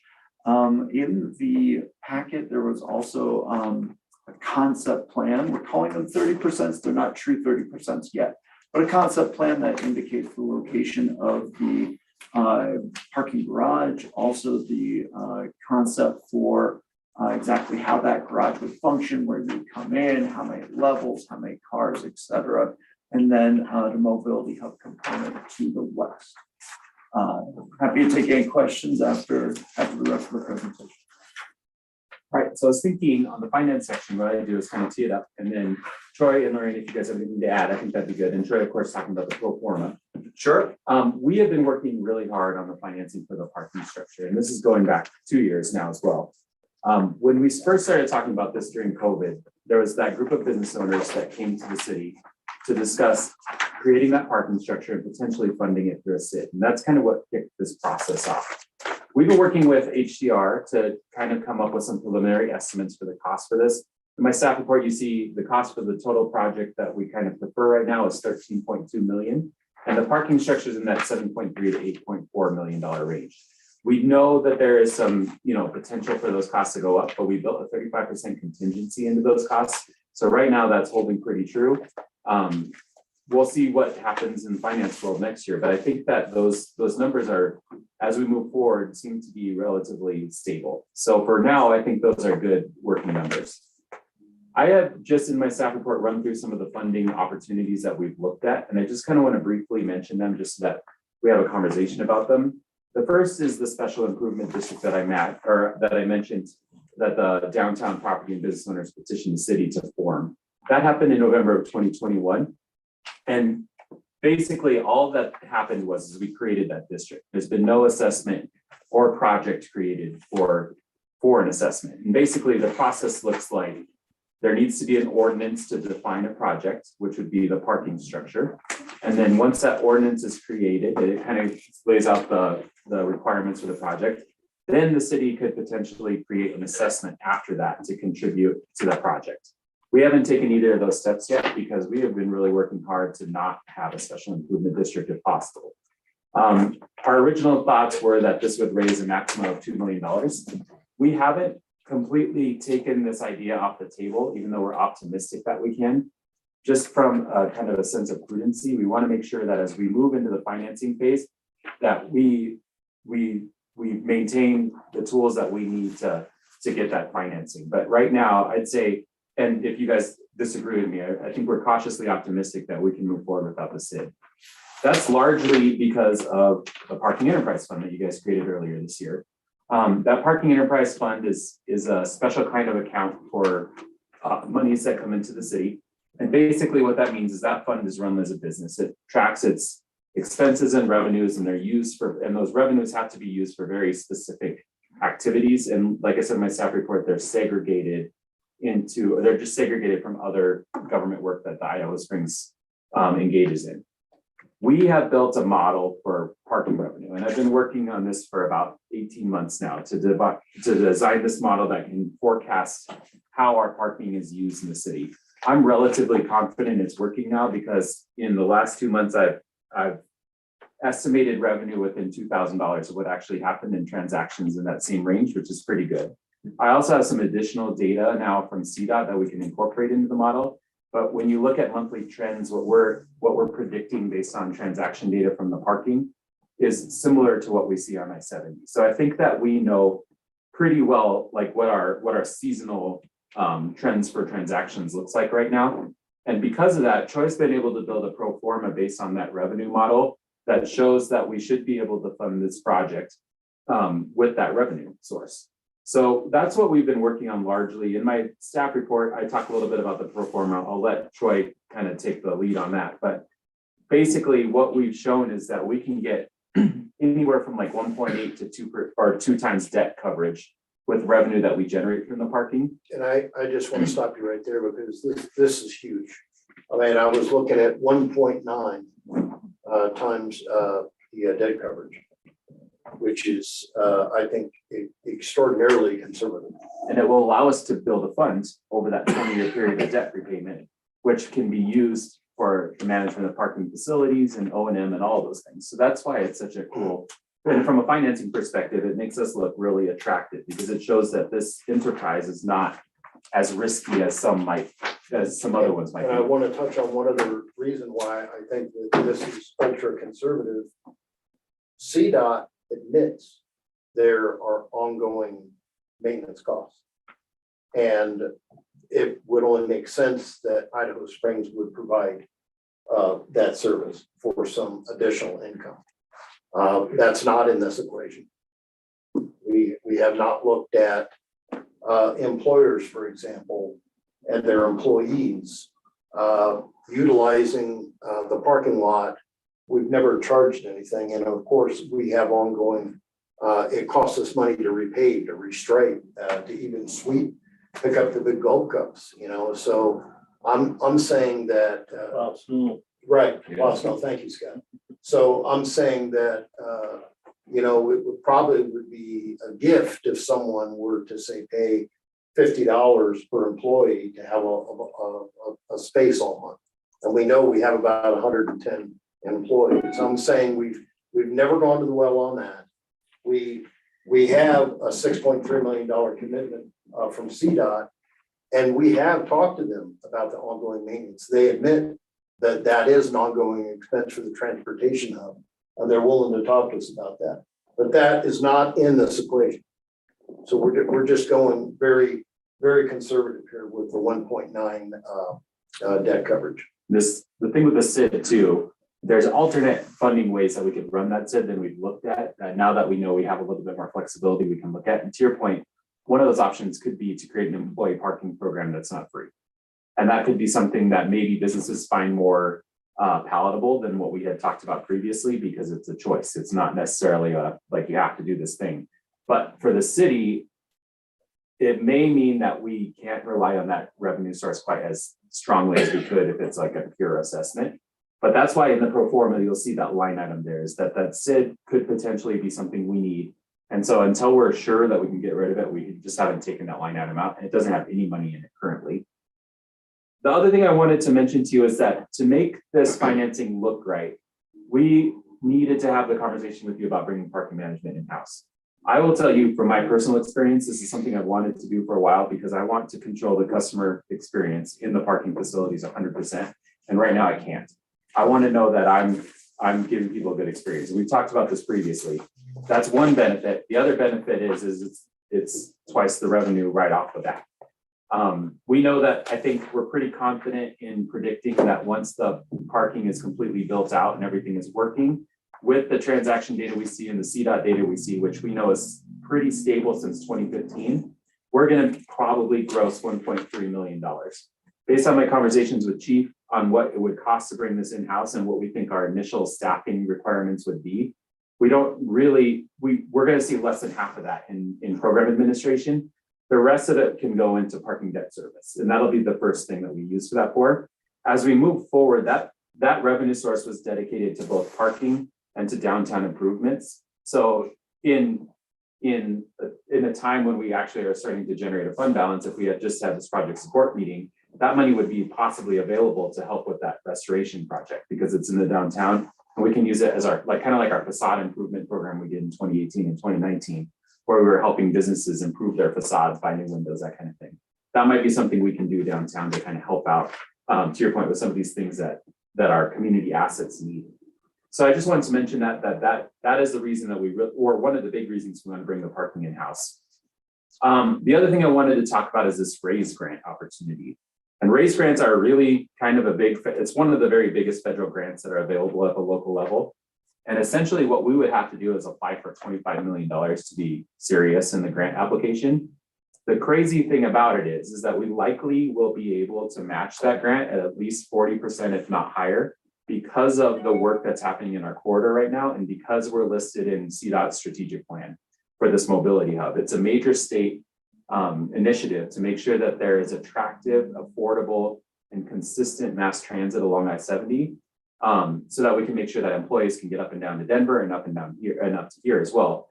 It should be, they want to have at least hourly service, but they've talked about half hourly service too, which is a huge benefit to our community when you think about our housing crisis and where people have traditionally come from. They want to help us potentially apply for that grant. And like I said, our match, I was joking the other day when I told Jared, but you literally can spit on the road and call it match for this grant. And we should be able to work with CDOT to create a funding package that makes the match for this program look very, very attractive at the federal level. We've also, the mayor's done a really good job of every time we see our congressmen and our senators and the mayor, or the governor, not the mayor, the governor, about mentioning that this is a major project. He's been on TV several times talking about how reducing some of the vehicle load on I-70 is not only a health benefit for our community, but it's going to make traffic a lot easier to manage. You know, we have a lot of induced demand because of the lane arrangement on I-70. And we know that putting these new lanes in is not going to necessarily alleviate all that, but what will is attractive and reliable mass transit. And the other thing with this parking structure that's really good from the state perspective is it gives them a chance to put in electric charging opportunities in this parking garage. I personally am a little bit concerned about how this looks in Idaho Springs in 15 years. And the reason is that a lot of lots here don't have the infrastructure required to have off-street charging for electric vehicles. We know even if it's not a full adoption of electric vehicles, we're going to have to significantly look at how that works. This parking structure is good for visitors when they come charge their cars, when they come up Floyd Hill or down the hill, but it's also going to be good for residents too, that maybe not have opportunities to charge their cars anywhere else. And so I think that that's one of the things that's really cool about this. If we do apply for a raise grant, what it will do is it might potentially mean that we need to look at the overall project. One of the projects we've considered that is something of community interest that we've heard a lot about is a pedestrian bridge over 70 to get to the old high school building. This could really address some of the concerns the community had with what happened when I-70 was built and when it created a really hard barrier across the south edge of the whole city. It could really improve the city's ability to function on each side of the highway. And when the elementary school is there, it gives the kiddos a safe way to actually walk to school, which there's actually other grants that we could get to help with that too for safe routes to school, because it's something that the state wants to do as well. So it would be an opportunity for us to take this project and just make sure that it's a really good connector for our community and serves us both, you know, from the tourism perspective of making sure that we get tourists where they need to go and keep them off places like Wall Street where they just get into trouble, you know. But also at the same time, providing some resources for our residents. They have multimodal transit opportunities that widens their ability to, you know, live quality lives in our community. So I think that that's kind of the balance that this project brings to us, and why looking at that raise grant opportunity and maybe increasing the, you know, looking at the infrastructure we're building from that lens, why that might be a valuable thing to us. So I just put a couple of next steps here and I'll let Troy kind of take over. Essentially, the next step that we have in this process is entering into what's called an intergovernmental agreement with CDOT. That is essentially a legal document that says we're both committing money to this project. That will allow us to start spending their money at a rate of 80-20. That's a really good thing for us because the next phase of this project is expensive. It's the engineering. And so we want to get that done. That process is probably going to take a few months. And so we anticipate, that's why I'm asking for direction about whether this, where we are at in this financial plan is sufficient for council to say that you feel comfortable that we can commit city funds to this project. And right now we're talking about that $4 million to get the match to the CDOT money. We're still working on the funding for the overall project, but that would be what is required. Once we're done with that, we'll continue working on the design and engineering and start spending their money, which will be good. At 80%. Yes, sir. Once we do that, the next thing is we're going to continue to work on this pro forma model. Troy is going to be working, he's under contract with the city to help us navigate the bonds that would be required for this so that we could start construction. We have done a lot of work on that pro forma model. One of the things we really need to dial in and we're working on is just making sure we understand the administrative costs that we're going to incur every year. This is everything from light bulbs to staffing increases, because, you know, we're going to give them pay raises occasionally and all that kind of thing. We're also looking at what we need to charge for the parking. It could be something like even a reduction in the cost of parking potentially, but all the way to like a some kind of index for when we would raise pricing, just to make sure that we can make our bond payments, because this would fully be funded through that parking revenue enterprise fund. So we need to make sure that we have a sustainable source of revenue, which again, we think we're pretty clear that this parking revenue that we're generating for the city is sufficient to pay for this and to make that, to build that fund that you see on the pro forma documents. Once we do that, we will need to come back to city council to kind of discuss the final program, the scope of work, other details. If we decide that, if it sounds like this raise grant opportunity is a good one for the city, And to be honest, it's gonna require a lot of work on staff time that we probably have the capacity. Honestly, we have the capacity to handle such a grant, and I'm kind of excited about the opportunity because you don't often have an opportunity to apply for that much money from the federal government for a project that's kind of like just right in front of you. We've been working on this thing since 2012. Troy, I know, has been working on it since 2012, off and on with DCI. And I think that we are at a kind of a confluence here where we can confidently say that the money is there from parking revenue, which is a major concern. I know we talked about that at council. I've been working with the CID since 2020 on this project to get this where, you know, it benefits our residents, it benefits the businesses, it benefits the whole community. And I can tell you in my stomach, I feel like we've kind of hit that point where I feel comfortable asking for that direction to see if you guys would be comfortable with us starting to work on that IGA document. Troy, did you want to briefly discuss the? Sure. So again, Troy Bernberg, Managing Director for Northland Public Finance. I'm thrilled to be here because this is kind of a long time coming for me a little bit. I was involved in the first DCI Downtown Colorado Incorporated downtown assessment of your community, and parking was very much at the top of people's minds at that time in 2012. And so I'm really thrilled to be a part of the process now, many years later, and seeing it come to fruition. So I'm going to talk a little bit about my approach just to public finance generally, and then I'll whittle down to the pro forma that's in front of you. And I apologize for the stack of paper and the size, and the numbers and all that in advance. But really my job as investment banker is two things in public finance for me is one, you always try and find the lowest cost of capital, right? But flexibility. And I mean flexibility like in every sense of the word, not just in the financing, but I've been an earworm about, a enterprise fund. I've been an earworm about, hey, you've got 4 million, now $6.3 million from CDOT. We got to figure out a way to get that free money for this project. And so the enterprise fund, I applaud you all for going forward with that because that provides flexibility, okay? You don't have to ask voters for voter approval because it's a self-sustaining business. And I'll talk about that here more in a few minutes. And then, to me, I wanted to find the lowest cost of capital to use. So there are certain things when it comes to financing that you have to demonstrate as a borrower, much like you have to do with a bank when you go for a mortgage, okay? You have to, show your ability to repay. And so there's two pro formas in front of you. Again, my flexible approach. I don't like just saying, hey, there's one answer. No, I always like seeing if there's multiple answers to a problem. And in this circumstance, I think there is. But for tonight's conversation, let's focus on the revenue bond financing. So you'll see a box in the top left-hand corner. Just make sure the document that you're looking at says revenue bond.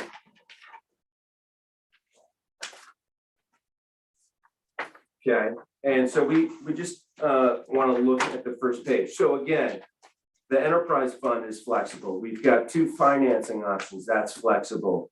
To me, the more we can demonstrate your strength as a borrower, that provides flexibility with bank terms. And I'll go into that in a few minutes, okay? So starting in the left-hand column, again, I'm starting with some of your budget numbers from 2022 and 2023, okay? No administrative costs.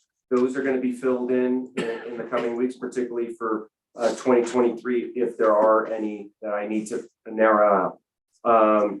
2024 is the first. Yes. Does everyone have? Find it? I can pop this on the screen here too. I think it's in the big packet towards the back. It's a highlighted column in blue. Yes, and that one says revenue bond financing in the top left-hand corner. Okay. I just want to make sure everybody was there. Sorry about that. No problem at all. Andy, you're right. It's up on We did have a lot of paper. on the screen. Okay, good. This means you guys don't have the camera on my balding spot now. So it gives me a chance to stand as well. So again, what I'm doing is I'm starting with information that I'm given by you all, okay? So that's the two budget columns right here, okay? To your left, okay? 2024, I mark it as year one because I'm assuming, again, just assuming for the time being that all parking operations go in-house. I was truthfully, in all candor, I was an earworm on that topic as well. I think it just gives you, again, more flexibility and control and autonomy. And those are all things I like for my clients because they put you in a better place for financing and negotiating. So you'll notice that the top line parking fee revenue number jumps up in 2024, okay? The garage will start, you'll borrow in that same year as well to start for construction. Okay, the garage is open in year 2, 2025. Okay, and then the revenue jumps up. John has been fantastic on the revenue and analysis side, the parking analysis side. Quite honestly, I've filled around his work. It's been phenomenal. And so John mentioned 1.3. I went conservative and went $100,000 low. Okay, the parking fine revenue does jump up. That's based on 65 here. I can look at mine. What I did there was, so that's 6,500 citations at $45. We know it's approximately 5% of monthly transactions is Okay. citation value. Okay, so I think I'll end my comments with some takeaways and some perspective on this, okay? And then after the blue line of marcation, okay, then I grow revenues at 1.5% every other year, okay? And then I grow expenses, it's not shown here, actually it is there on the left, 3% every year. Okay, so again, I'm accelerating or I'm growing expenses higher than I am revenue, and I did that purposefully, okay? Now, I think what I'd like, scrolling down, I think what I'd like to show you is that boxed line for capital expenditures, okay? So that's always going to be an important element because the enterprise fund provides you a lot of flexibility and autonomy. What I wanted was also sustainability in that fund, okay? I wanted you all to be able to pay your CapEx out of the fund without any transfers from the general fund. I wanted some extra money potentially for grant opportunities that John alluded to earlier. And I wanted to show that there's strength in you as a borrower, okay? So I'll draw your attention to that last line. It starts with 0.7, okay, in year 1. Just ignore that for the time being, okay, because that number will change. Okay, and that last number on the bottom, that is your debt service coverage. That's what the mayor was referring to, okay? That is the amount that your revenues exceed your debt service, okay? Now, for the debt service, I total there, okay? In this scenario, you're borrowing $7.6 million. I'll tell you exactly where all those dollars go. 6.9 of it goes to your project account. I'm conservatively assuming about $150,000, $160,000 of upfront fees. That's a conservative number that I do expect to come down quite a bit, okay? When it comes time to finance it. The third use from the $7.6 million is what is called a debt service reserve. I like to call it a rainy day fund, okay? And in public finance, when you've got a revenue bond or sometimes a lease financing, the bank or investors will say, well, we want this rainy day set up just in case revenues don't come in as they're projected. And that fund sits there. In this scenario, it's funded in $611,000. So $611,000 of your bond goes into basically a savings account for the life of the bond issue, okay? Now, I can tell you when it comes time to financing, I'm going to request that that not be a requirement. Because to me, why use a debt service reserve when you're demonstrating almost 2 times coverage on your repayment, right? So if you're able to pay your debt service almost 2 times, I'm going to make the argument to the banks that you don't need a reserve. So that's why I provided the other scenario. The other scenario shows you only borrowing just over $7 million. Okay, that funds the upfront costs. It funds that necessary $6.9 million bogey that we need. but you're not borrowing that debt service reserve in the other pro forma scenario, okay? So here you can see your debt service is about the same in that $609,610,000. That's why that reserve was calculated at 611. That's basically 1 year debt service, okay? Debt service, I never do it any different than like a mortgage, okay? You're gonna pay less interest in the early years, or more interest and less principal. And then as time goes on, you're paying more principal and less interest. So it's mortgage style amortization. I do that so you know exactly what the payment's gonna be roughly within a few $1,000s every year. I don't like escalating payments or bumpy principal payments or anything like that.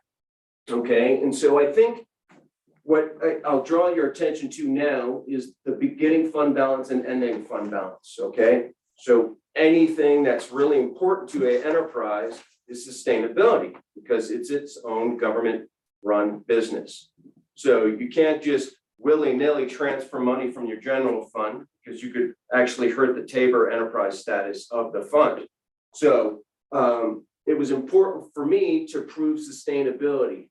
And that bottom number is your ending fund balance for a period of 20 years.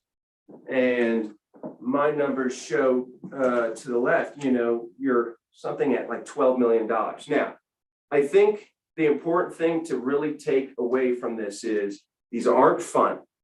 But what it does tell you is that you can comfortably pay for the full gap of 6.9, which, by the way, could very likely be a much smaller number when we get to the time of financing. Number two, you've got flexibility in terms of cushion in the revenues that you're generating, okay? So our starting point's $1.2 million. You're ending that year with almost $800,000 in the bank. Bottom number in the blue column just above.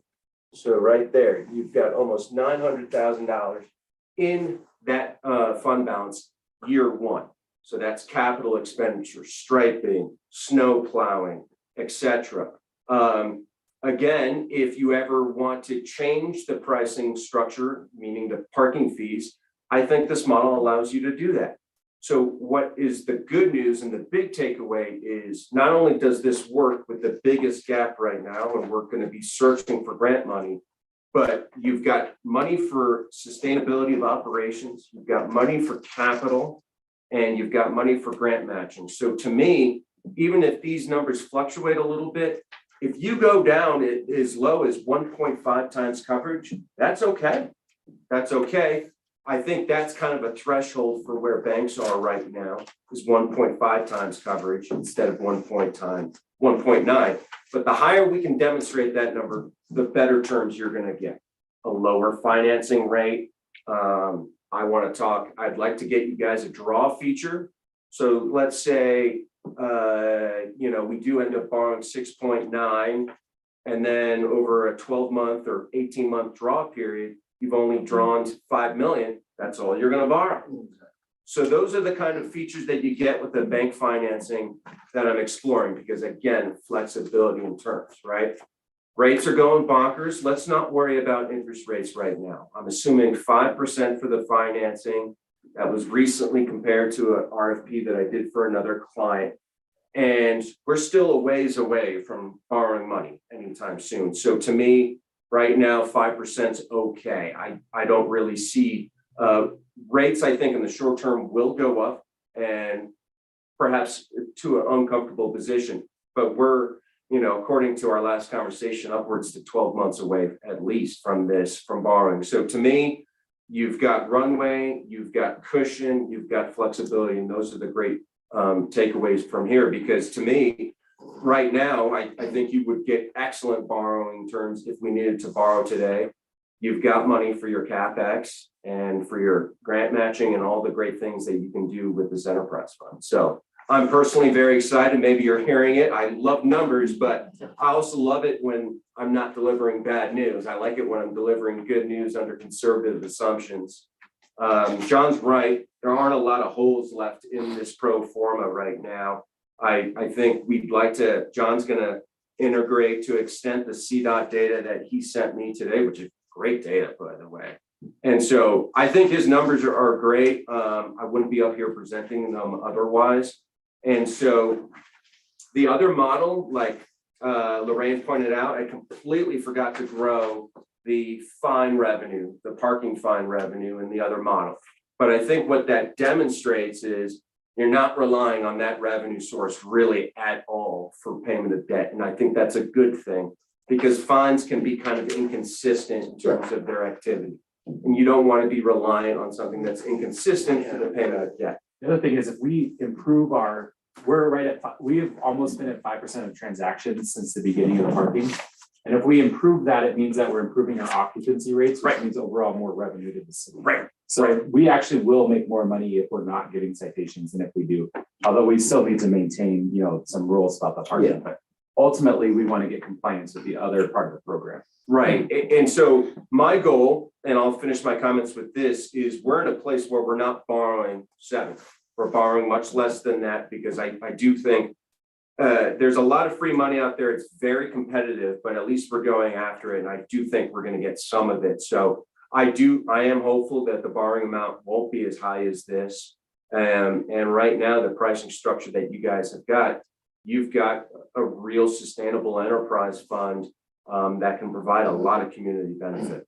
And so that should be exciting. I want, just really quick, I want to make sure, are you guys all comfortable with what we're talking about with the enterprise fund and how the rules of the enterprise fund work? I know we had that conversation, we started this, but I just want to make sure that if you guys have any questions about that specific thing that we talked about that a little bit too. Lorraine, did you have anything you wanted to add? Well, thanks, Andy. Troy and John have certainly done the heavy lifting on this project. I'll just say some of my usual things to look at. One is the fund balance, and this is healthy. Keeping in mind, however, that those projections for what the increase in expenses will be at 3%. We don't know, the economy can go crazy. Same with the revenues, but they look good for this purpose. But the fund balance is what you'll need to replace the parking structure at some point or to shore it up at some point. So as opposed to the general fund where we look at just the operations ongoing, since it is an enterprise, you really do need to think about what that fund balance is going to do as time goes on. So don't be too giddy about the big fund balance numbers. And I think John made a wise comment to not decide yet about the SID, what will happen with it. It could have a role at some point. It could want used to perhaps put up money if there's a reserve that's required, and rather than funding extra money and paying for bond proceeds that you don't really get to use, you just have to put aside, or something like that. So there's other things that will come into play as this time goes on, but you're looking in good shape right here. Troy mentioned just one more. Oh, yeah, sorry. That the bond proceeds and how they'll be used for the capital project expenditures will be handled separately, but they will be shown in the budgets that you get for this. That's right. Since it is an enterprise fund, everything will be shown there. But for having a nice one-page presentation now about the revenues coming in and the debt service going out, this is very useful. But you will also have bond proceeds coming in, grant coming in, and expenditures going out to build the structure, all happening in the first 3 or 4 years. So a few questions on the financing. It's through the bond market, right? It's a governmental bond is what it is. Sure. And those are tax exempt to the investor or? Yes, sir. So, okay, so that it's an excellent question. There's 2 ways to get money from a bond issuance, okay? There's a public offering, okay? The city did this with their sales tax bond in 1917? 18, got it wrong. In 2018. That was a public offering, okay? So that was when the bonds are packaged and drafted up as a municipal tax exempt security, okay? And, you kind of do a 20-year bond issue. You've got what is called a 10-year call date. That's when you can refinance the loan or the bond in this case. And then, you're more likely to get requirement for a debt service reserve fund in the public market. The other alternative that I'm kind of eyeballing for this project, and I've mentioned why a couple of times, is a private placement where it's still called a revenue bond, but instead of being issued as a security, it's being issued more like a loan to a bank. Okay. And the reason why I'm focusing on the placement, sir, is for a couple of reasons. One, lower upfront costs. Number two, that call date where you can refinance, you can usually negotiate that a little sooner than 10 years in a private placement. The draw feature, where you draw only the money you need through a construction site, you can't get that with a public offering. You can only get that in a private placement. And then, it's my job to help push the bank towards no debt service reserve. And I'm going to have a lot more luck convincing one investor not to get a debt service reserve rather than hundreds that we might be selling the debt to in the state and across the country. So those are the two different ways. But to answer your question, it will still be double tax exempt to the bank.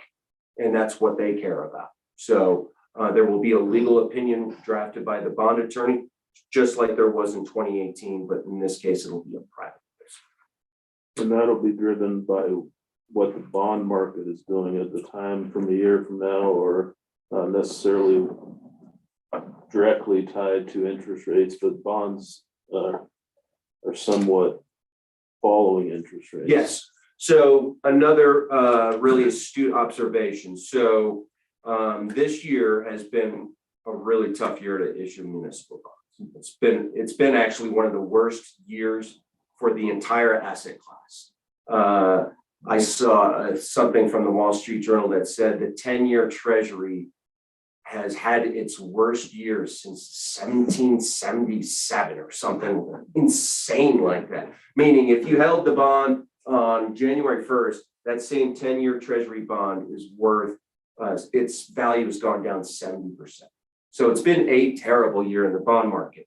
And the bond market, when you sell as a municipal security, whatever the conditions are on that day, you're stuck with, okay?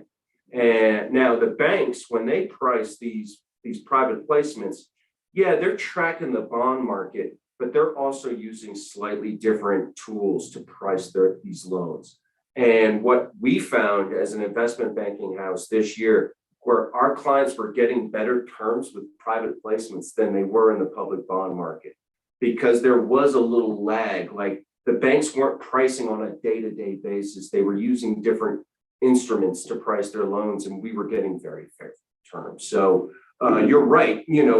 Banks will react anytime the Fed reacts. So yeah, the Fed reacted last week.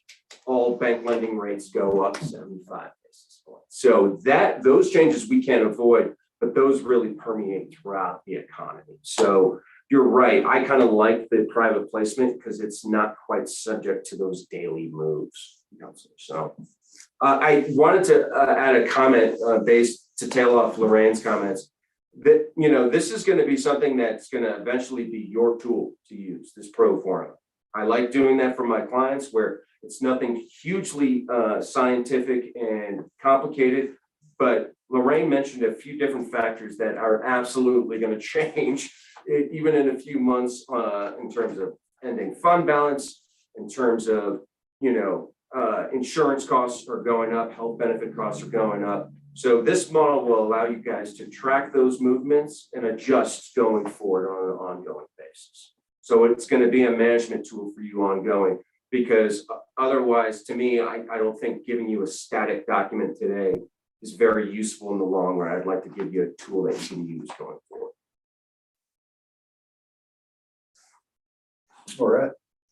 Any further questions?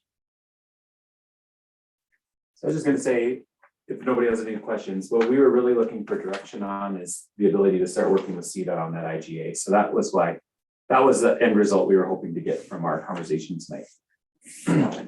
Council, like for you to weigh in, are you comfortable with working with CDOT to get an intergovernmental agreement? Once that's signed, they pay for 80% of this design and engineering cost. Scott? Who works with the CDOT, is that Jonathan and you talking with them or ironing out details? Yes.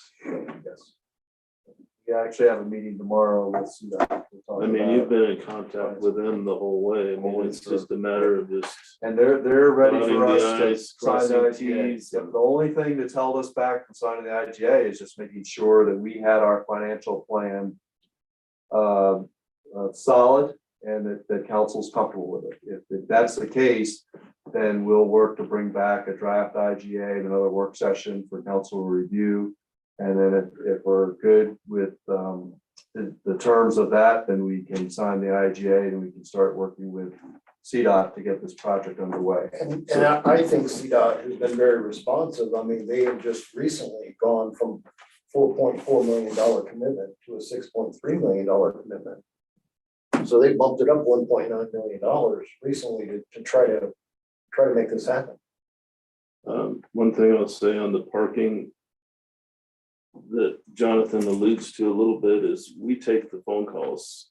No Yeah. matter if we have a parking company, the city's paying administrative costs to take phone calls of people who complain or have a ticket they want to raise, whatever. We're handling a big lion's share of that already. Is that a concern for you, Scott, to have do it in-house? Cause I'm glad that we're gonna do it No, in-house. Yeah. I'm leaning the way that it's gonna be little more administration, but the But better net service. proceeds from the parking Well, are gonna be huge. offset it, yeah. And I think the customer experience has got. It will John knows. improve the trust in the community and the city. I think our staff here at City Hall does a really good job of talking to people when they come. And a lot of times, we're talking to people who are loaded for bear with their last fight in government on mind, and we've got to turn it into a first conversation.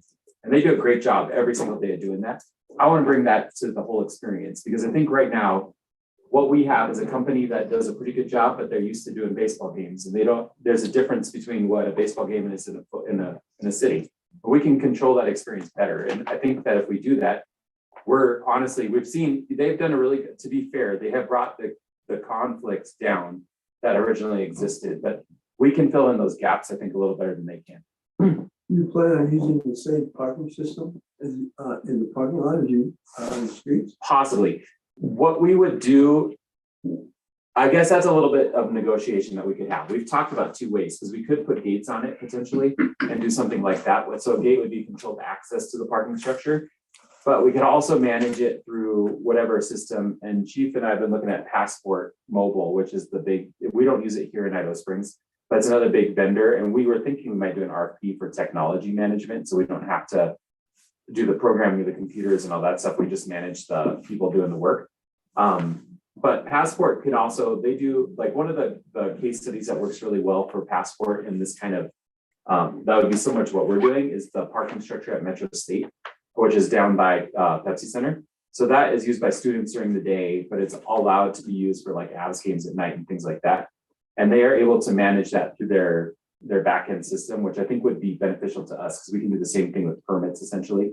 So we haven't quite got that far. We want to do an RFP for the technology management piece, but there may even be a part of it that's, we've got to figure out this access control question and whether that's something we want or not. Well, pay on foot system too, that Yeah. will eliminate citations in the lot.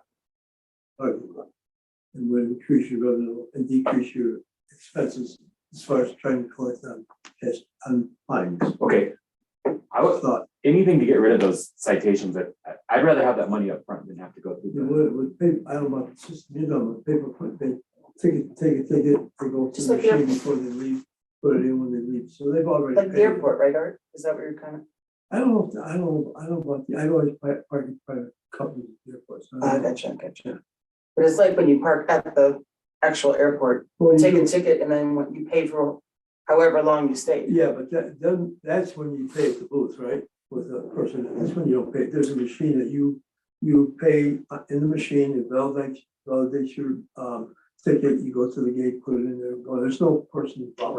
Gotcha. And they have that both ways at the airport. They do. have booths that are manned, they have booths that are unmanned. And I always use the unmanned. Yeah. Well, the thing with Yeah, that you is do like an credit after card. hours is only same by thing. credit card or something like that. that system allows for validation by You pay businesses before you too. leave the garage. You can get, Oh, you can get that's an codes, which is important really point, cool. and I'm sorry, that's something that has really been lost with the current program, validation. Yeah, I would like to do that. The other thing, we had an idea originally that we would be able to, I don't know if you guys all remember, but when we first talked about bringing parking year round, one of the things that I really wanted to do was instead of turning parking off to create free parking, I wanted to create vouchers and distribute them widely so that we're giving people something to come to the city.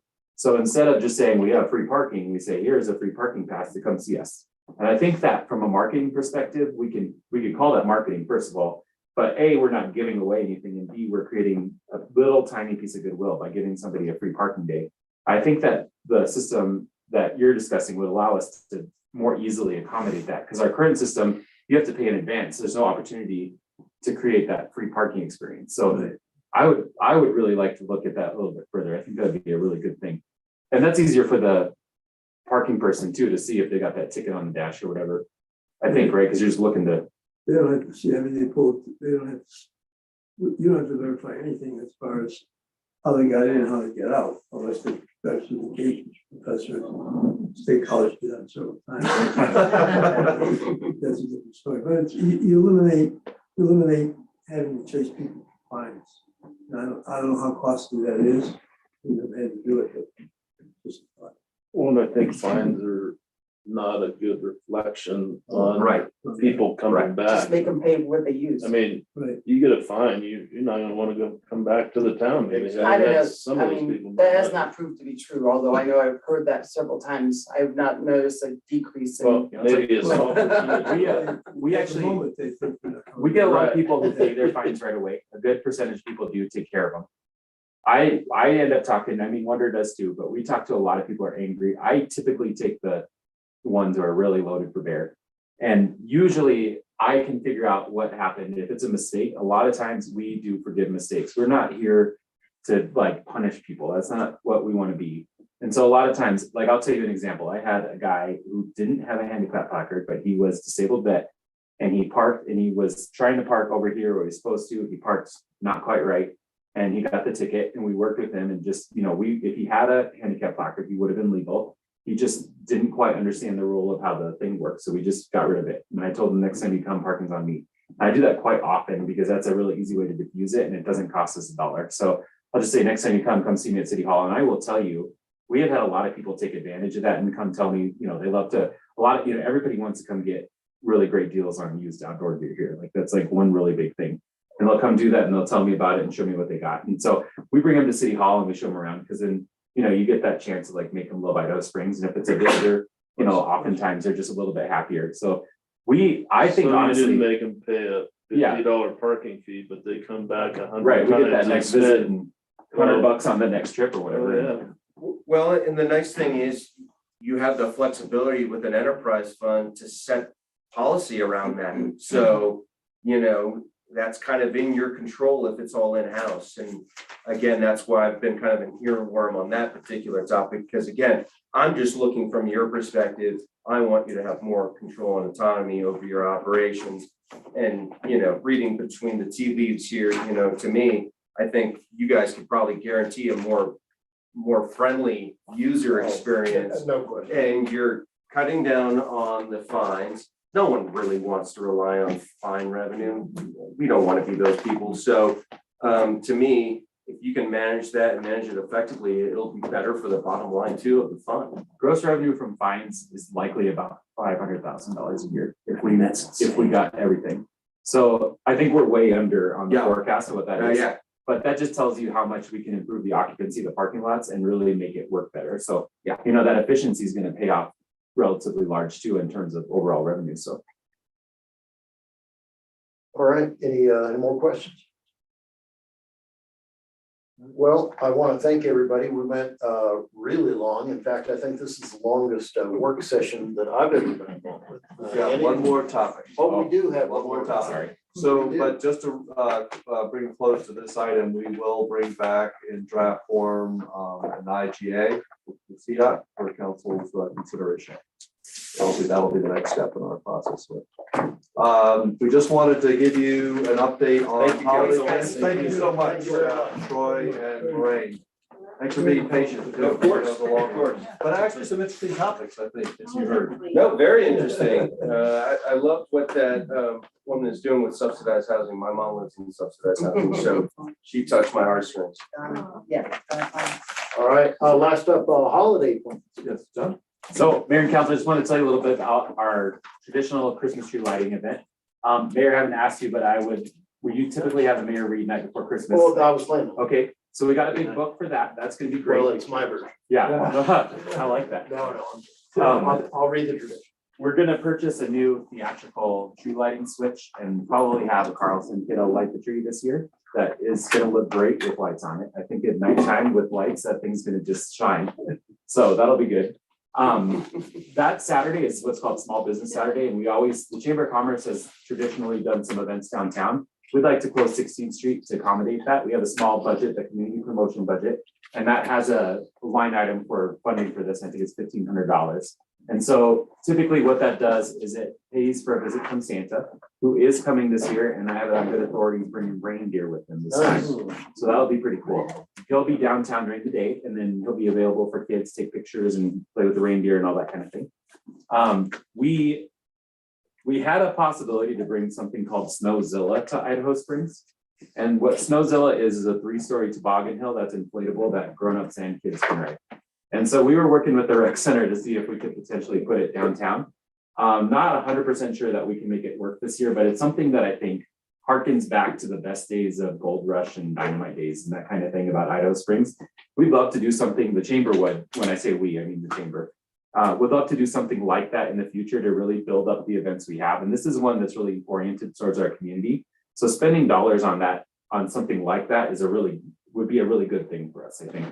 This year, I don't know if Snowzilla is going to make an appearance, but in the future, we would like to start looking at those kinds of things. So what we would like to do is close 16th Street during the day on Small Business Saturday. Frothy Cup will be giving hot chocolate and cocoa for the tree lighting event. So there's some things happening there. And then we also last year purchased these light up necklaces that look like Christmas lights because the kiddos at Carlson were going to do a concert downtown and COVID kind of shut it down. We still have them. So Santa will be giving all the kids that come a gift bag that has those lights in it and some goodies that the downtown businesses are putting together. It's really a fun event. There's probably going to be the choir from the high school will be there. There's a couple different choirs that have traditionally participated, and it's always freezing cold and horrible outside, but really fun. So I would highly encourage everybody to come. It's great. And then the other thing we wanted to talk to you guys about was the Christmas party we traditionally have for the city. There's 2 dates that probably work pretty well, but it's basically November 7th and 14th, or I'm sorry, December 7th and 14th. Actually, John, it's the 8th and 15th. Oh, sorry. Thursday. I think we're open. Thursday, sorry, I had the wrong ones. 8th and 15th. 8th and 15th, so that first and second week. What we usually do is have a kind of a appetizer kind of party. Employees have always gotten a little bonus from the city that's given out at that thing, and then council comes and we kind of have a networking event with everybody. We're thinking that we probably have it somewhere downtown this year. We got to kind of schedule final details, but usually Tommy Knockers they have a really great space for a bigger event, so we could look at some other locations too. So that's what our plans were for Christmas. The last thing is I need to know what day to turn our Christmas lights on. We have last couple of years turned them on the week before Thanksgiving, except for the Christmas tree in the park. We could do that, or we could turn them all on that Saturday. They're all on timers, so once they go, they're pretty automatic. So there's lights just to kind of remind everybody on the bridge, all through City Hall here, a little bit on the train, and then Citizens Park. And a little bit in, do we have them in CRC? One caveat, Citizens Park, is I hope that it's finished before Thanksgiving, because right now there is no electricity in Citizens Park. That would put a damper on having lights in Citizens Park. Yes, it would. Could we, is there some place nearby that like we could run extension cords for? The closest one is maybe the Moose or CenturyLink, if they would allow us to. I could talk to the Moose and see if we were to. Is a backup plan. Yeah, maybe if we helped with the electricity, they're very low electrical, but I could see if they'd let us. What's the estimate on that? Well, the last time I talked to the contractor, he assured me it would be done, but nobody has been in that park for about 2 weeks. So I will get a hold of him tomorrow and try and get an updated estimate. So as far as turning the Christmas lights on, so we can certainly say as soon as practical, but, I'd like to make a suggestion. yes. How about Veterans Day, which is this Friday, the 11th? That we turn on all the holiday lights. That's a Everybody good all right idea. with that? Yeah, I sure. Okay. think the I sooner the think- better. That's just a date, the same day every year, the 11th. Good suggestion. So I agree. John, is it possible we could have some contingency for power there? Generator or? Yeah, I mean, you could run a generator on that Saturday, but that's Can't do not it. something that you wanna do. Long term. You don't want $5,000 generators in the park. See if I can come up with an alternate solution. We'll try to find a solution. We gotta, What we'll about, I figure it mean, out for that day. it's too bad we can't just meet at the library. I mean, if you, as a backup. That is plan. something we need to talk about. So the contract, when COVID happened, council asked me to try to get the cost of Christmas lights and fireworks down. And we did that by entering contract for both. And the Christmas light contract is going to be coming up next year. And I think that it benefits the city financially to have a contract, but what we probably should do is create a scope of service and a new RFP for that. Even though I think our person has been wonderful, he does a good job. But we could look at that, and then I think when we do that, we should look at other sites. I would love to, the library is a city building, and there is trees there that could be decorated. It just depends on our budget and like how we want to handle it, but I think that I agree with you. We need to get lights at the library. I'd love to have lights at Carlson too.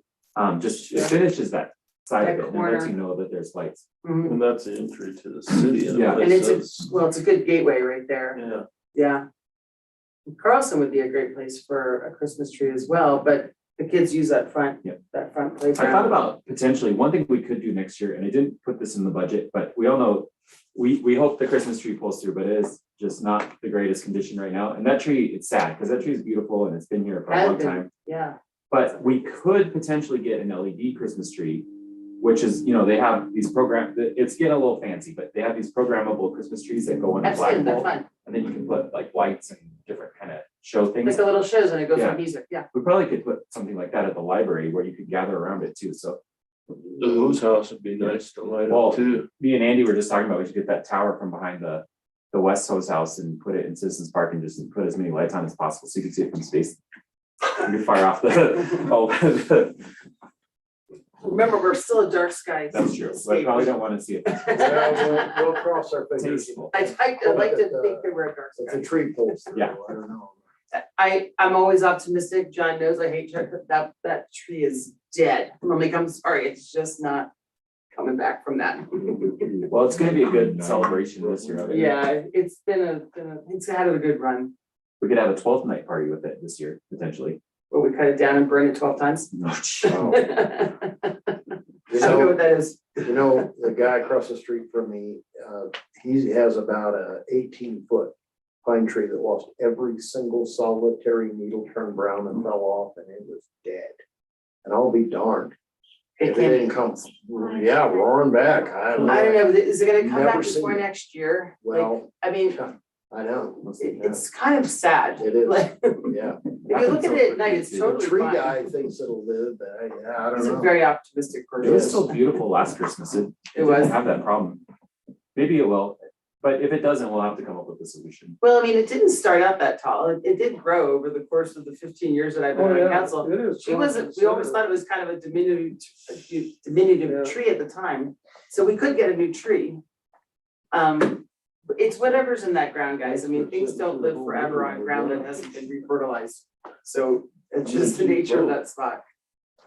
Anything else? So is council okay with either Thursday, December 8th or Thursday, December 15th for the holiday party, depending upon availability? Does that sound? I think that sounds good. And then- Yeah. Yeah. I'm in. Okay, so it'll be one, we'll get the date out, it'll be one of those 2 dates, we'll let you all know, and probably like 5 to 7, something like that, seems to work right Okay. after work, and people can stay later if they want.